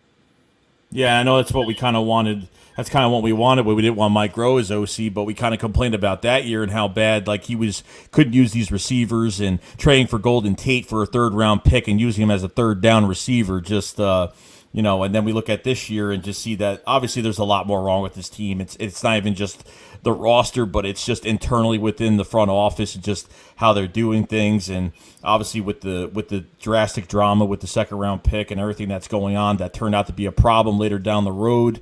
Because I know, like, I don't know if you're, I know you're not like a crazy Hurts fan, but right. But between those 2 quarterbacks, what do you think? It's a QB competition, or do you think that if something of the right capacity to a deal comes to trading Carson Wentz, would you take it at that point? So I don't know how you feel about that. For the quarterback controversy statement, no, I don't think it is. I think that Carson Wentz, for how bad he was this year, I think it's his job to lose. I just feel like last game you saw a lot of bad out of Jalen Hurts. The guy can't scramble to his left and throw at the same time, and that's a major flaw, especially in the NFL. And a lot of teams pick up on that immediately. What is he? He fumbled the ball, 5 times already? And a lot of people talk about Carson Wentz's fumbles. Like, look at Jalen Hurts. It's pretty much the same thing, but the guy is less talented. So it's like, I don't know. A lot of people like to see speed. I know people love Michael Vick, etc., watching them through the past history of the Philadelphia Eagles. But you have to take a chill pill on Jalen Hurts. Jalen Hurts, I've been telling people since day one, all right? He had a good game against the Saints, but he looked lost in the second half, let's be real. He had a good game against Arizona. He looked lost in the beginning of the game, and then at the end of the game, he looked better. This last game, in my opinion, we start off quick, and then he just absolutely sucked. So Jalen Hurts, and I'm a gambling man. I gambled on Jalen Hurts throughout his college years at Bama and Oklahoma. The guy isn't that good. I'm just being completely honest with you. He's fool's gold, and people got to stop falling in love with these players because it's just not healthy. Yeah, no, I agree. And I don't think. Look, I think obviously with those few games, like it's a really short sample size to say he's going to be the starting quarterback, and you have another quarterback in Carson Wentz that just had the worst year. And the thing is, if the coaches want Carson Wentz to be Carson Wentz, what do you do? Because the guy has no mobility anymore. So what do you do? They that's what I don't get. Like if he can't move next year, that's my problem. Well, us having one of the best offensive lines in 2017 was a big part to his success, honestly. A lot of people expect this guy to run for his life every play. And honestly, even back in 2017, 2016, I don't think he could have ran like that. I feel like he just ran when the opportunity presented itself. And if you do get that guy from Oregon, the guy that just shoes up that blind side, I hate Andre Dillard. I hate him with a passion. I think he's garbage. I don't want him coming back on this offense at all. If you get the guy Sewell from Oregon, I feel like that just shoes up his blind side for years. You stop talking about it, and then you get some free agents like Chris Godwin to give Carson Wentz that complimentary what he needs, and he has to run when it's necessary. He doesn't have to run every single down, and I feel like that'll bring him back somewhat. Is Godwin a free agent after this year? Yep, he's a free agent after this year, and he didn't really play that well this year. He had about 700 yards catching and 5 touchdowns. Granted, he was on a great offense. I feel like we would get him a little bit cheaper than people think, so that's a good thing. So if you just say if they drafted Sewell, that tackle, right? Do you think? I mean, even without him, do you think this offense is good? This line is a bright spot for next year with what they found out what they had. Not really, because Lane Johnson, as much as I love him, Brain Brooks as much as I love him, they're getting older every single year. And with Carson Wentz, you're really gonna have to get young talent in there. This offensive line sucks right now, dude. It really does. And they're gonna be bright spots come back. I understand that, but you have to build for the future. Now, that's one pick to where it would make absolute sense for them to make at number, even if they traded up to number 3. Again, because he's a hot commodity. He's one of the best tackles in the game to last 10 years. So if they made that pick, I'd be all for it. Because you're going to build for Carson Wentz's future, and for the next 6 to 7 years, he'll be happy. So I totally do. So you think he's taken immediately pretty early? Oh yeah, yes. Sewell, if he doesn't go top 3, I'd be highly surprised. Yeah, he's incredible, dude, and he opted out this year. Oh wow. Okay, so he didn't play at all this year. I didn't know that either. Yeah, nope. So to go into what about the I would say about the John Dorsey stuff? Did that make any sense? Why he's a consultant here, or why they bring in these GMs that were GMs as consultants, or why that was even released? Well, yeah. I feel like he was brought here because the front office realizes that Howie sucks and he needs someone to help him out with players. We didn't get rid of Joe Douglas. He took the GM spot at the Jets. I feel like we should have demoted Howie and put Joe Douglas in that position, but obviously when you win a Super Bowl, you're going to get no matter what. So, yeah, they saw what everyone else saw. He needed someone to help him out with player evaluation, and they brought in John Dorsey. Do I think John Dorsey's all that? No, not really, but anyone's better than Howie. I think you're better than Howie. So, I understand why they brought him in, but they're going to have to do a little bit better, to be honest with you. Yeah, I agree. Oh, I got some other calls, bro, but I appreciate you coming in. If you guys have it, go to Nitro Freaks channel, subscribe to his channel, covering all the Sixers games live, play-by-play. If you guys have it, much appreciated. And I really appreciate calling in for the first time. And Joey, for the love of God, can we please lose tomorrow? For the love of God, can we please lose? Dude, I got to talk to you. The injury report, is that a joke? They're tanking. They're hardcore tanking. They're colluding. Giants fans are so pissed off. They want us to win so badly. It's I got flooded with Cowboys fans last night, so it was kind of crazy. But that injury report, I saw it. I'm like, Miles Sanders had a knee injury. Richard Rodgers, did he even play? Has he been hurt this whole time? I'm like we have no Michael Jacquet. We have no secondary. Jalen Mills, COVID. What? Oh yeah, it's Washington. It's basically the league saying thank you to Washington for changing their name, in my opinion.